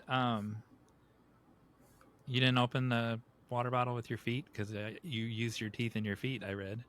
Yeah, I did. Eventually. It took like 2 weeks, but it's like that's a whole thing. And it's like if you're in the other room, you just hand it to them. And here's what I don't understand. See my bookmark? Mm-hmm. Someone has been checking this out of the library since... It's a library. That's like how books used to get checked out of the library. And that was in your book? That's my Or did you put it there? I don't know. Oh, that's from you. Okay. I was like, I don't think I had that in there. I checked your The book. last time it was checked out was March 1978. I don't think that was me. I don't think that was you either. And so who knew that your book? I'm sorry that no one's checked it out since 1978. Yeah, that's a bummer. They don't know what they're missing. So now I have a technical question, and then we'll get on with the show. When we had our 4-hour initial conversation, the secret combo no one will ever see. That wasn't recorded. And I mentioned about down payment and real estate and all that, where like a stand-up comedian will use the first third to tell stories from his life or her life before they tell the bigger picture stories, right? I don't know if I want you to answer this, but I feel like I know you after 10 or 11 pages. You didn't even know you were doing that, but you were you were giving me the down payment up front before it gets heavier. I'm imagining. And was that an intentional choice? No. Okay. It was the poems you've read so far were probably written in like one day. Oh. There was like the early part of the book was like a very distinct moment of like, I don't know, like epiphany, eureka of like, I need to be writing something down, but it's not working because I can't type properly. And so I just kind of like expressed the situation I was in. So it's more of like an introduction. Like, this is the situation I'm in. In order for you to understand it, I need to give you the list of things that I can't do right now. I need to give you why I'm so frustrated about that. I need to tell you who I am, what I am, why typing slower ticks me off even more because I'm dyslexic, so I'm not taking it well. Right? So to me, it wasn't so much as, whatever. It's like I wanted to get across to myself, who's writing it, and whoever might read it, why I was in such a state of distress. It's very. Does that answer your question? Yeah, it's very powerful. So if I didn't know you, like you did a good job of making me like this person, making me like this author. So when it gets darker and heavier, it's gonna get weird. There are gonna be things you don't like about me in here because I'm very honest. I imagine that's true, but when it gets there, you do like in screenwriting, you do that. You'll have someone you want to get them to like you first before you start messing with them, and so you've done a good job for that. So E. Cummins doesn't, on a lot of his poems, don't have titles, and so people would use the first line as a title, and there are in the Norton Anthology right over here, there's an example of that. And if he were still alive today, he would go punch the editor of the Norton Anthology of Literature, because I didn't write that with the title of the first line. And it ruins the flow if you do it like that. Correct. You're supposed to not double up, unless you intended to do that, and then, and then it's purposeful. Yeah, and it's purposeful to repeat that line, but that's a different choice. And so, So he wanted people to refer to them as page 16 or what, like they just don't have a name. Page 16, the one about the flower or whatever. Is that how you want people to refer to yours, by the page number? I probably. What's really funny is I almost didn't put page numbers on it. That was my fiance. He pushed me to do it because he's like, people aren't going to be able to reference what they want. You have no title and nothing. And when I did it, I wanted it to feel I wanted them to feel as lost as I feel, right? Oh. And so like the page number is telling you progress is happening, which is not how I felt, right? And so when I wrote it, there weren't page numbers. The page numbers went in a day before it would hit publish. Well, I get that. That's a strong artistic choice. I get that. And I ducked away from it, and I'm glad I did. I'm glad you did too, because people can talk about page 32. I'm not to page 32 yet, but people can Mhm. talk about the poem on page 32.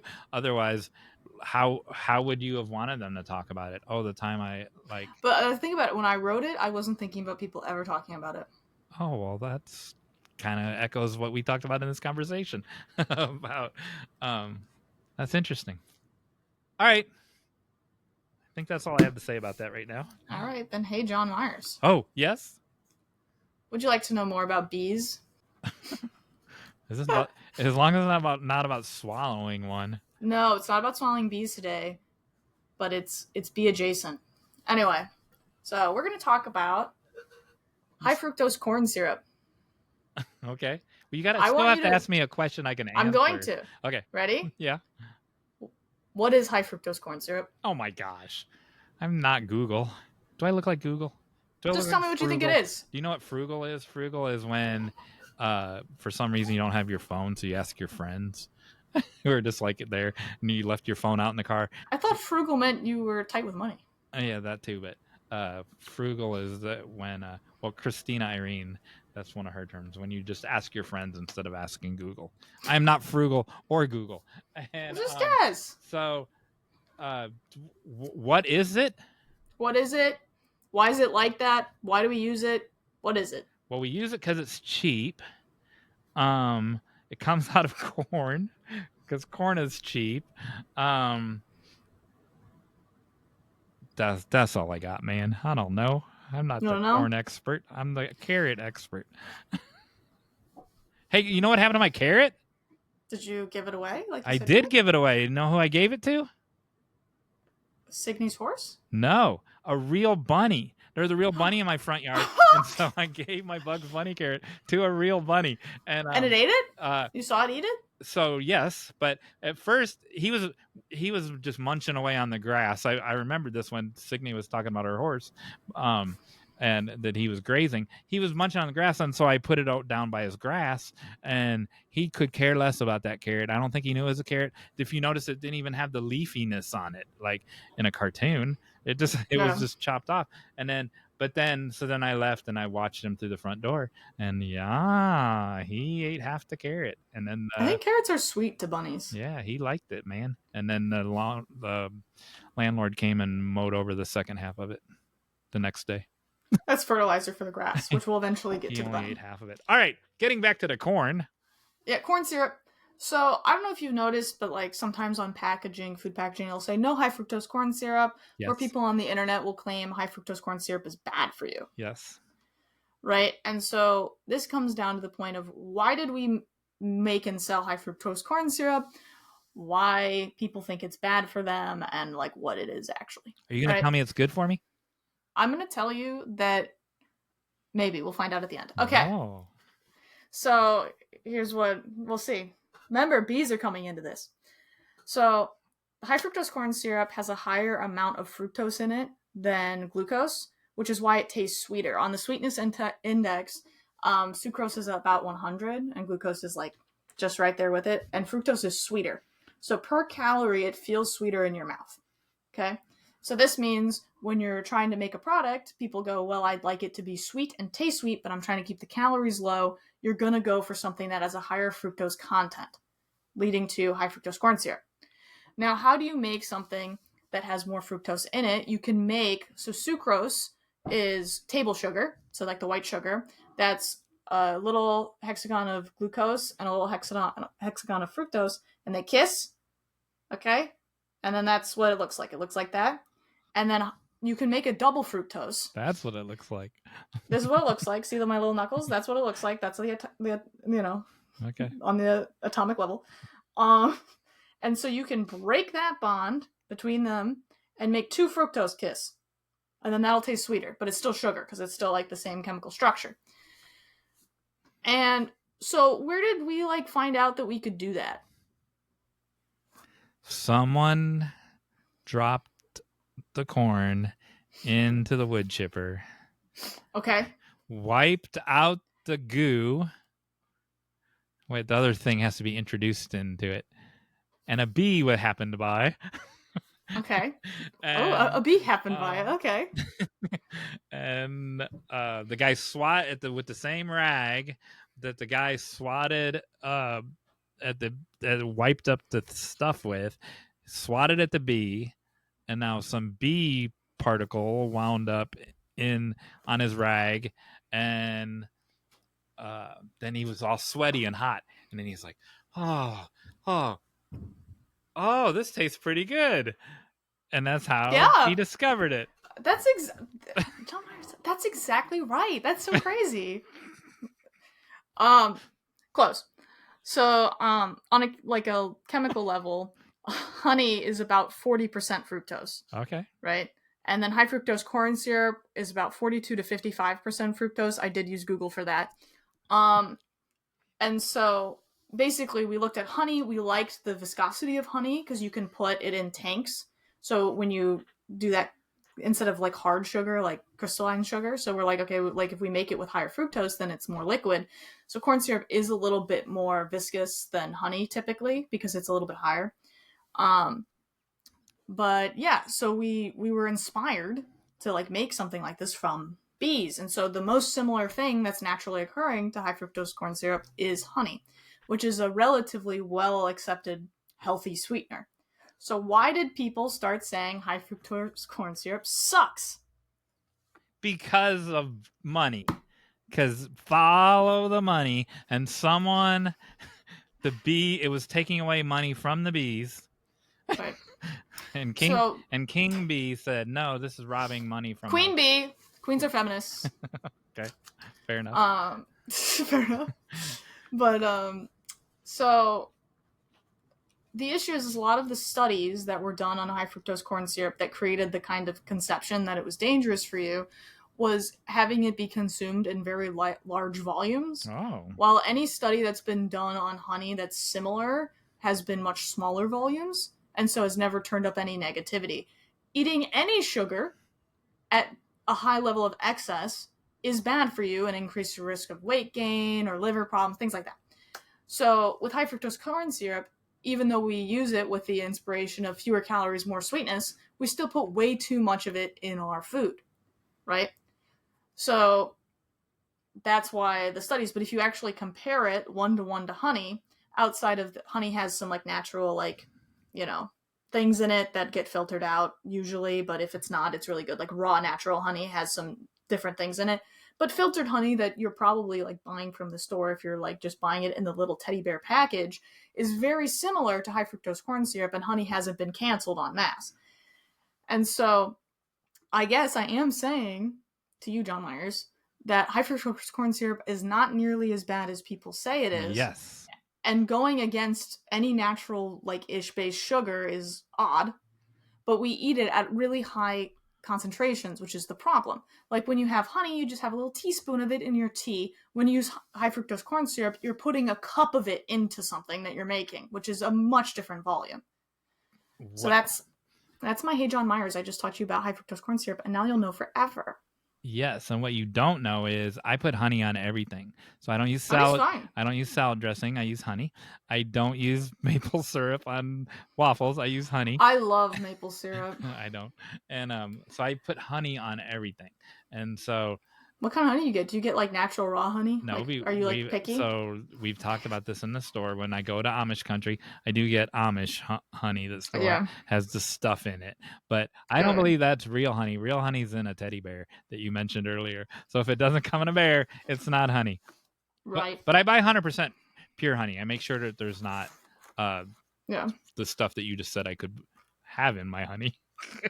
I do make sure it's full steam honey.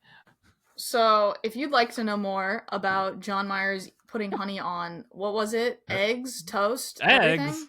I don't eat eggs. You don't eat eggs? No. Okay, live your life. Pop off. What's something weird you could put honey on? What is the weirdest thing you put honey on? Salad. Salad is weird. So if you want to hear any more about what the weird things Jon Meyers likes to put his honey on, make sure you like and subscribe, ring the bell so we can annoy you that way. And yeah, there we go. There it is. And now it's time for the final act. yeah, but first you got to tell them to like you. That's the. I don't need them to like me. I'm okay. They can hate me. What? I enjoyed this part of the thing where you asked them to like you, and then now 1 week later you kill a turkey, and now look at you. Yeah, that's what the black's for. It's my evil arc. It's coming back. Oh, just don't break it yourself again. All right. No, it's good. It feels good. And now it's time for the final act. Yes, and today I'm matching you today. I know. I like it. Everyone should match me at all times. Could you imagine if the whole world was just filled with people wearing black V's?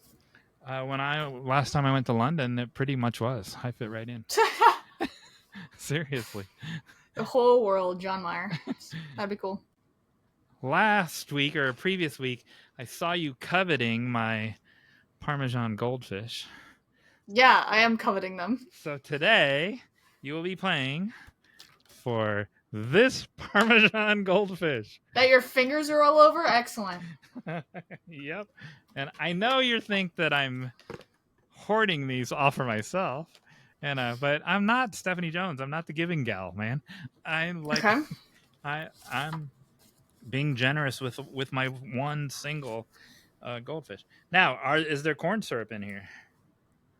No. Maybe a little. Flour, niacin, iron, thiamine, monosomething trait, riboflavin. All the stuff in the flour. Folic acid, Parmesan cheese, milk cultures, salt, enzymes, butter, some big long word I can't pronounce, yeast. Try to pronounce it. Autolysine yeast extract. Oh, okay. And then baking soda. There is not any corn syrup in there. Nice. Goldfish really popped off. You predicted that well. Today, I asked you earlier to tell me your biggest affliction that you're willing to share publicly. Wrath. I knew that's what it was going to be. And so, fortunately for you... I mentioned before I'm an angry girl. Like, that's not news. It's just, that's probably my thing. And that's what people say about me. I'm sorry. Well, the answer is inside you. Fortunately, can't wait to find it. I predicted this as I prepared the game. And you know a WikiHow, right? Like those little drawings that tell you how to do something? Well, okay. So I made one of how to conquer your wrath.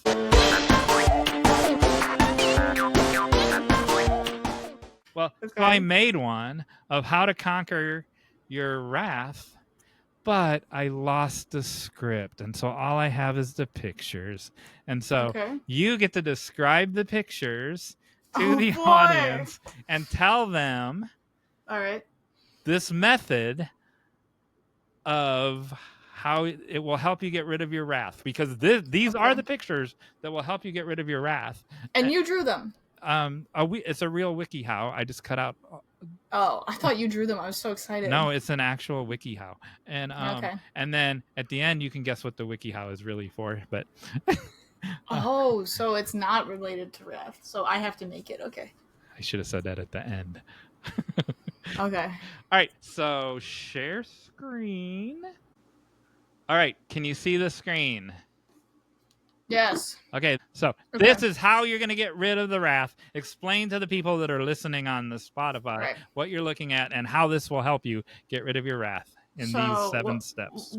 For our audio-only listeners, I'm looking at a cup pouring water into a half-filled-up mug. Okay? Okay. So when you're looking at this, it's sitting on a table and there's a brick wall in the background. All right? So this is the first step to understanding your anger. Is you have to understand that everybody has a limit to how much stress they can take in their lives. Yes. And being able to visually, you can see the water level in this image, being able to totally understand where you're at and be in control over that moment of when you would boil over or have a rage moment where the water would spill out everywhere. So you have to be self-aware of where your anger level is to totally be in control of how you're going to react to others. I love it. I told you the answer was inside you. All right. When you're done with a slide, you have to say next so I can know what. And now we're going to go to the next slide. Oh. Wait, you're a little scrolled down. Is that how you want it? Okay, she seems to... Okay, a woman is eating what looks to be a little sweet potato niblets. I thought it was carrots. With a toothpick. It says an X and a clock, and it says before 30 minutes, and then she spits into the cup. So you see, you should not spend time with people who are going to spit in your cup, also known as add more stress into your life if it can be avoided. And if you do, perhaps not more than 30 minutes, so that you can not overextend the amount of negative energy that is filling your cup, which is your threshold of being able to tolerate, your own anger or disenchantment with your world and society. Because people are going to spit in your cup. People are going to do things you don't like. People are going to hurt you, right? And so you should try to protect yourself from these people by limiting your contact with them within your power. So, Next slide, I please. have life tenets. Is that one of your life tenets? People are going to spit into your cup. I think most people wish you harm. So, yeah. Oh, my goodness. All right, next slide.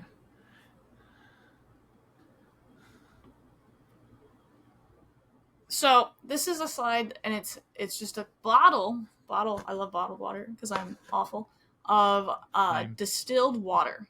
So as you can see, some spit is purposeful, hateful, and that can fill your cup, and that can have a very high impact on your ability to respond.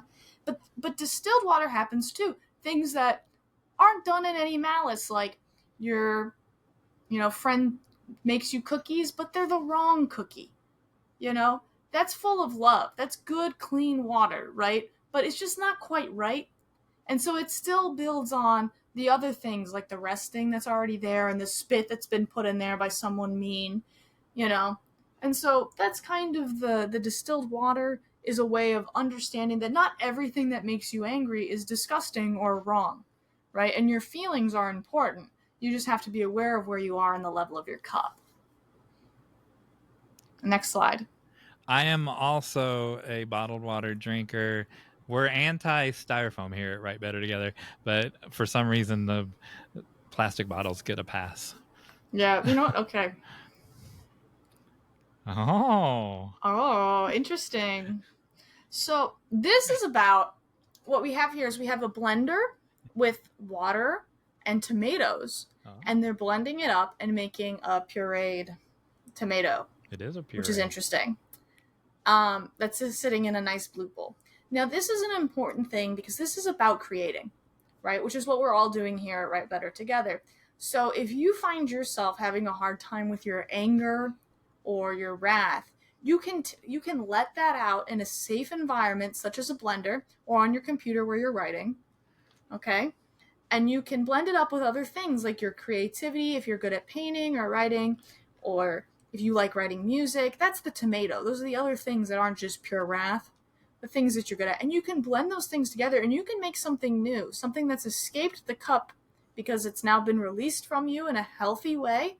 And you've made something new that you could offer your friends if they like tomato water puree or whatever it is you've made. Yes. You're nailing this, by the way. I used to do improv for a speech and debate. I can tell. Okay, next slide. Okay. I have to think too. Now this is a complicated picture. We have the puree, we have our body, our rage meter cup that's now only a quarter full because we've gotten some of it out, okay? And then we have the distilled water bottle to the side, okay? I have no idea what this is about, actually. This is getting crazy. And so the point here is, so we're taking this thing that we've made, all right? And the wonderful thing about taking your negative feelings, right? In this case, in this example, anger, is that you can give and create something that can help other people deal with their own frustration, right? So you're taking your creation and putting it into the heart of another person who's having problems with anger, and they're enjoying what you've made, and then it's going to make that feeling inside of them also different. It'll make them feel less alone. It'll make them feel understood. And so this is about sharing that feeling of camaraderie with other people and what you've been able to create. Sharing. All right, next caring. slide. Yeah, let's see what's next. I'm starting to get a little. Oh, we're boiling cabbage. Okay, so it's a pot and there's cabbage and it's boiling over a hot thing. So the water inside the pot is very dark purple, because that's what cabbage does to water. It changes it. What level of heat is that? It's on medium heat. It's boiling way too much for the size of the pot on medium heat. So this is, again, a very similar metaphor to before, about how you can create something new by, the stimulus. This is like another example of how you could combine the negative feelings of your water with something else. In this case, cabbage. Maybe this is a little bit more, down to earth. Maybe this is, I feel better when I go outside and garden, thus the cabbage. And this is changing the color of your water and creating a sense of peace, right? It's purple water now. And so you're changing your water with these things. And so then your feelings are changing, even though the volume is quite high. Oh. You have a lot of feelings. That's okay.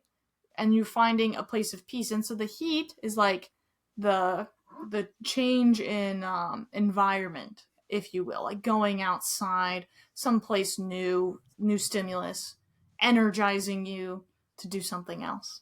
Wonderful. All right, next slide. And as you can see on this slide, we have cabbage, a sliced open cabbage, a yellow teacup filled with the cabbage tea that we have just made. And so the tea symbolizes the serenity which you've just created, which is very important to controlling your emotions and making you fully process your anger, is to calm down and then think about the things that have made you upset in the first instance. Next slide. This might be the last one. Yes, this is the last slide. Right. And so this slide, we have a glass jug of the cabbage tea being poured into another jug of kind of murky yellow water. You can tell it's cabbage tea because there's a cabbage in the bottom of the cabbage. Right. And glass. So that's how we know. And this is about, making sure you put these good things that you've done, like your gardening in our extended example here, that have been able to calm your rage, making sure you put that into your life and perhaps the lives of others, right? If you give someone, some cabbage tea, or perhaps, you grew some potatoes in your garden and you give them to them, they might feel a little bit better, and it might help their anger meter also go down and help them feel better. And that's also important. And so it's mixing these good moments into your own life and the lives of others. That's why we're engaging. And that's why the liquids keep pouring into each other and mixing with new things. We're engaging. We're not letting that anger from the first slide boil up and spill everywhere. We're using the energy we have productively. It's also in a way that makes us feel good. On the previous episode, when you talked about the mood octopus, when your boyfriend, if he sees you like in the kitchen boiling cabbage, he can be like, "Uh-oh, she's boiling cabbage again. Something's wrong. Something's up." It's like the mood. All right, so the mood that October, was the last. octopus. That was the last slide. That was the last slide. Good job. I feel like you've solved your anger issues. Wonderful. No. I knew it would. I'm so glad you think so, though. What now? So what was this really? This is insane. Wait till you hear what it was. Is it about making dyes, like natural-based dyes? Nope. Okay, then I have no idea. So they were making, for some reason, that puree. That's what this orange stuff is now. For some reason, it turned color, and so they were making cabbage extract because if you don't have little test strips, you can find out the pH level of something by pouring cabbage extract into it, and it changes the color of your thing, and then it matches this little chart. Yes. I feel like you solved your anger issues, and so you did so well on that. I didn't know you were do I get beach team. You get 2. I get 2? Yeah. So do I get 2 because you think my anger's gone? Because you're going to be disappointed. Then I'm just good at yapping sometimes. I'll have to eat one of them. You'll take it from me? So good job, man. Let me unshare the screen. You. Did you know that? You can check your pH that way? Yeah, you can check your pH with all kinds of weird stuff. Yeah, I didn't know that. So there is literally a wiki on everything. Yeah. It might be less time intensive to just buy pH strips on the internet because they're like $5. But if you want to do it that way for some reason, that's your right. No, this is when your box of pH strips runs out. This is what. But then you buy more with money. That's not what the wiki was, though. It actually starts with, "Oh no, I'm out of my strips. What do I do?" But that would have given it away. I see. Very cool. That was a fun one. That was a fun game. You made it through the entire episode without cracking yourself in half and dying. That's not true. I did 2 stretches today. But you didn't die. You didn't actually crack yourself in half. How do you know I didn't die? Oh. Are you saying you might have died and now you've been reanimated? Just like Baggy? Is that what you're saying? Could be. Pick 2 letters. Baggy's matching too. Baggy's matching me too. Pick 2 letters. I. Our first letter is E. Next. I'm gonna go with T. I'm not looking before I put them up. I. So. Oh, okay, I was off. So now I will say Ingrid. That ends with a D. Ingrid. I know it starts with an I, but it ends with a D, doesn't it? Oh, I was going with the start with the I. Because the other. Okay, so we're just starting with the I. Yeah, the other way was Isabel. Oh. Ima. I love the name. Irene. I love the name of Ima, by the way. Ina.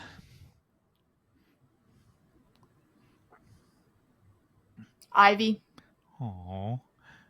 Someday I'll tell you my story about if I have a girl, what I want to name her. There's no time for that now. Indigo. Isha. Oh. Ilsa. My friend's dating a girl. Ilsa? Is that what you're going with? Yes. My friend's dating a girl named Isha. She seems very nice. What'd you say the one before? Isha. And what'd you say about her? Oh, my friend's dating a girl named Isha. She seems very nice. I've never met her, but because he lives far away. But cool. Her birthday was recently. Shout out to Isha. She needs to watch the show. Shout out to Isha. She doesn't write, but she seems cool. Anyway, she has pH, I'm sure. She eats honey, I'm sure. Igor. Igor, you mean? No, Igor. It's Russian. I know that's a joke.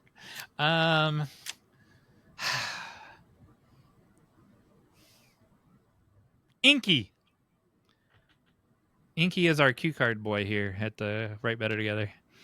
Oh, cute. In case you didn't, we don't have a script, but for some reason we have cue cards. Ivan. Oh, that's a good one, man. Or a bad one. Um, Gemini.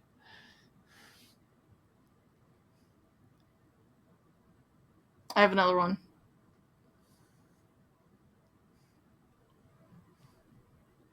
You gotta give up. Isaac. That's a good one.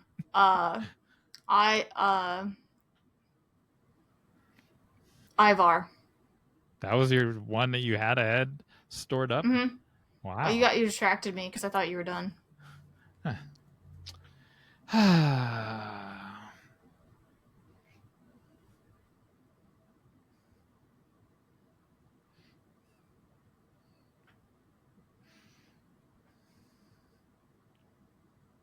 Iris.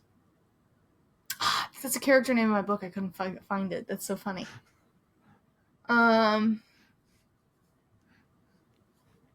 Ira. Oh. I have a friend named Ira. Very good one.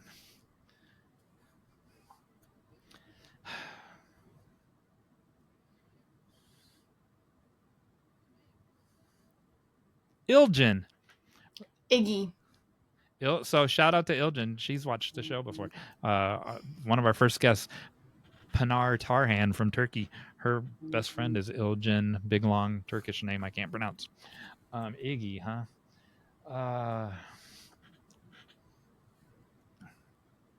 You might win this one.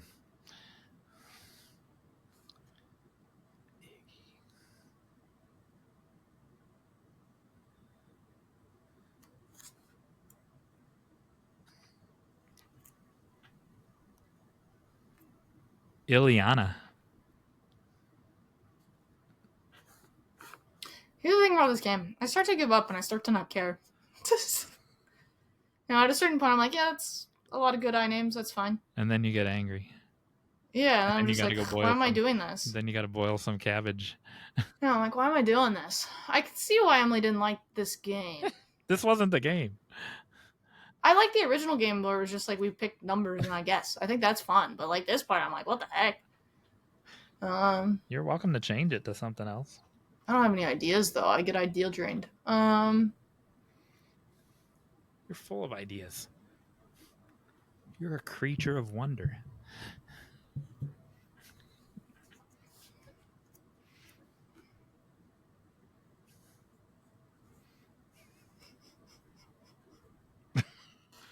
All I'm thinking is, you know how some people name their kids like America? Have you seen that? Yeah, you're gonna say India. Think anyone? No, I was. Oh, India's a good one. Thank you. I was gonna say something else that was much worse. Oh man, you're gonna say Indianapolis. No. Like, because people name their kid like Bristol and like. I was gonna say Iraq. I don't know why. That was the only one I had.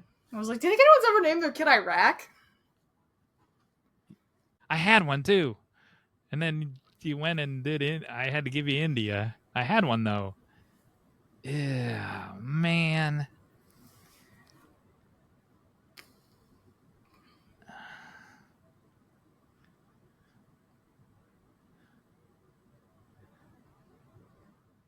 Ithaca. I feel like that's made up. So are we making up names? Ithaca, New York. Mm-hmm. That's not a name of a person. It is if you. It is if you've been there. No. It is if you lived it. Okay. I reject that. Okay. No, you already said Ivy. I already said Ivy. Oh. All right, I lose. Okay. You got one to top it with? Well, you did a fake one. Can I do like a half fake one? Yeah. In the book I'm working on, one of the high princes of Fyra, his name is Ister. Well, that's not fake. That's a real name. It isn't a real name, but I picked it off a baby name website like 10,000 years ago. So Wonderful. And couldn't have done it without you. well, we couldn't have done it without you. Dang, you beat me to it. Well, you wait for me because you're nice. That's why.